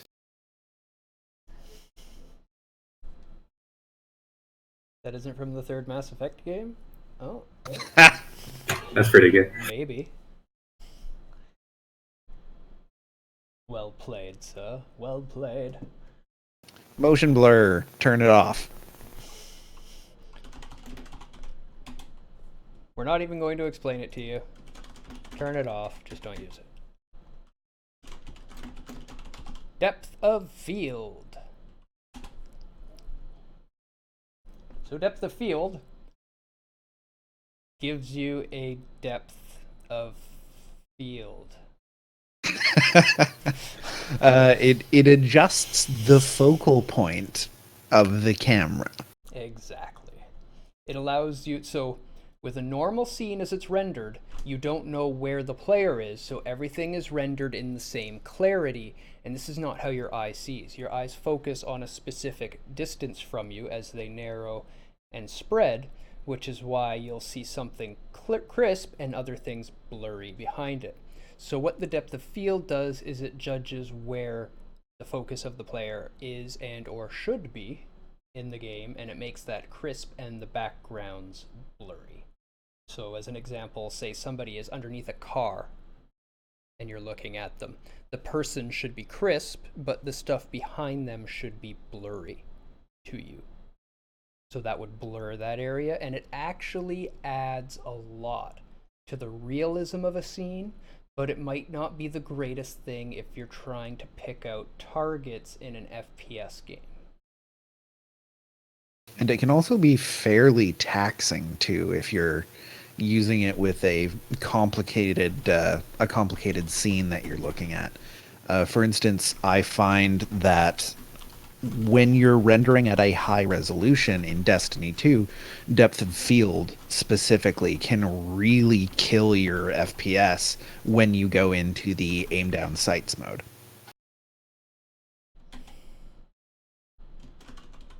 So I had to turn that off, because it turns out pushing a lot of pixels is computationally expensive. Yeah, pixels add up. And Graphical realism. oh wow, we're way past time. I didn't even realize. Lens. We're almost there. Lens distortion. This is the last one that we wanted to go over. Although there is one more surprise talking point that Pseudo wanted to bring up after this. Okay, that sounds fun. So lens distortion creates the distortion seen when looking through a lens in real life. You know the fisheyeing effect when you look through a magnifying glass? That's what we're talking about. This allows lenses, gun sights, magnifying glasses to do that. Adds the real life effect to a lens when you look through it like a magnifying glass. Okay, Pseudo, what was your surprise talking point? All right, it might be kind of noisy here, so I'll try my best. I just want to briefly talk about frame buffering, so double buffer and triple buffer, because these are settings that are usually in most PC games, and I find a lot of people don't fully understand kind of what they mean and how much of a kind of performance hit you can take on them versus how expensive they can be. So I'll briefly just... Yeah, I understand them because I've actually written simple engines that used double buffering and frame buffering and stuff like that before. Yeah, So most. I've never actually seen that option in a game, but if you have, and people might see this option, then yeah, you should totally understand what this does because it can totally destroy your performance if you don't do it right. Yeah, it's something you'll see often in competitive FPS. Uh, Being able to set your frame buffer. It's also fairly common in fighting games. Yeah. Interesting. So Two games I don't play, that's why I haven't seen them. I think I saw it in the Doom settings, I believe, as well. I remember it's triple. It reminded me. Yeah, specifically in the OpenGL settings, it will allow you to set your frame buffer. It's usually in more hit under more of the advanced stuff, but because it can go real bad depending on what's going on, depending on what graphics card you have. But typically, if it's off, what people will notice is screen tearing, and screen tearing usually happens when your graphics card is drawing the next frame before it's done displaying the current frame. So you basically get half a frame for each thing. So this is why it happens when you move your screen around pretty fast. Yep. You'll notice that you get the tearing is because it can't render the full frame before you move on to the next frame, and it's doing both. What frame buffering does is it displays the full frame, and while it's displaying that frame, it starts rendering the next frame into a buffer. So not directly to the screen, it's not rendering it somewhere else, and then when it's ready, the screen takes it and then starts displaying it, and then you start rendering it to the next one. So you're not rendering directly in the screen while also displaying to the screen. And then triple buffering is that, but at a third level. So it's very if you're finding that you're getting some screen tearing, you may want to check to see if you can find buffering and turn it on. But you also have to be aware of that this literally doubles the VRAM that you'll probably have to use because it's going to be storing. You already have to store all the pixels that you're rendering to in memory, and now you're going to have to double that because now you're writing to two buffers. You have one that you're displaying currently and another one that you have for backup, and the same thing is for triple. But if you have a lot of video memory, which we thankfully do nowadays because we typically have a lot more memory than we do actual pixel count, Yep. when it breaks down to it, then you can turn on double to triple, and it is fantastic. And you'll Triple notice buffering is pretty useless. Let's be honest. it can be. It depends on what refresh rate you're running at. Depends on your refresh rate, depends on how fast your GPUs, depends very heavily on how fast your VRAM is. This is true. Very, very expensive on your VRAM. And it can lead to some pretty nasty input delay if the implementation isn't good. That's fair. You're talking about really minute competitive. You're talking competitive FPS. That's why I haven't seen it. But a lot of engines are typically frame buffering by default. Yeah, they'll at least have one frame buffer. Yeah, most of most them of them are one buffer by default. Most. And then in order to smooth out your frame times, you can buffer 2-3 frames. But the thing is, you now have 2 to 3 frames of input delay. Yeah. So if you're playing something competitive, that is a stark disadvantage, and you would want to just invest the money in a better monitor. And that's for G-Sync and stuff, and FreeSync are So very nice to have. To make it simple for people, if you have none, then you're drawing onto your monitor immediately. You're drawing the new scene onto the monitor as quickly as possible, and that's where you get what Pseudo was talking about with the screen tearing, where you can actually see half of one frame and half of another frame at the same time. Talk about going into the games, films, and editing them to get better performance, like what low-spec gamer does. Oh, Shouldn't films be like pre-rendered specifically usually, though? config editing. That's something that we can get into another time because that relies a lot on what the particular engine is and how that particular engine works. But that is definitely something that we can talk about. We can talk about the basics of specifically that, but that in itself is probably going to be a 2-hour episode. So it's not something we can dive too much into right now. We actually should be done, but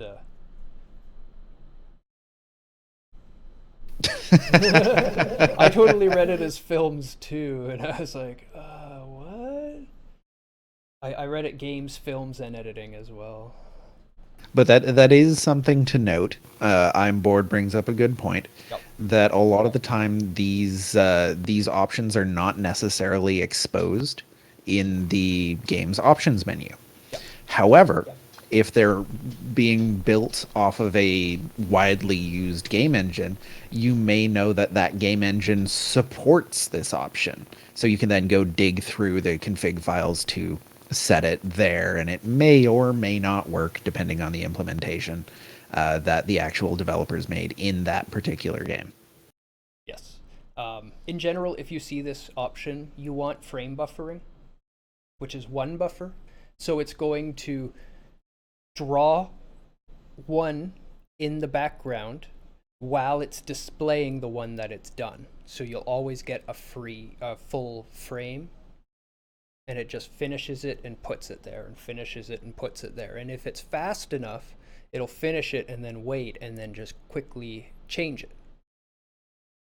The buffering options is so, say you move the mouse really quickly and it has to do a bunch of calculations and it slows things down a little bit and it doesn't have all of the frames ready in time, it can display 2 or 3 frames without having to calculate, and then it can run itself ahead once the things on screen slow down to take care of those little spikes. That is a very, very niche thing. Most of you will never, ever have to worry about it. So try to stick to frame buffering. At most, double buffering, triple buffering is something that the average gamer is never going to use.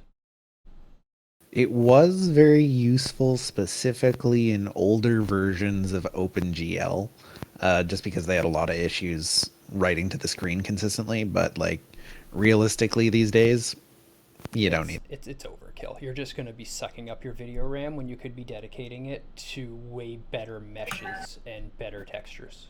Yeah, that's when I wanted to bring this up. It's you hit the point here. I want to talk about it. So I see a lot of people see this. They see a third option. They think it's better. Triple buffering is not always what you want to go for. You usually just want to leave it at double. And then people wonder, well, they'll crank it up and they'll see that their GPU usage and everything jumps up to, and they expect some like drastic improvement when really it's nothing to really be too concerned of, and you could typically just leave it on double. Yep. So yeah, that's a really long Games by Design. Thanks everybody for sticking around. Thanks for those that are joining. Before we're wrapping this up, if you have any questions, shoot them down there. If they're simple, we'll address them. If not, we'll say hit us on Discord. Maybe we'll even record some of these ones and address them later.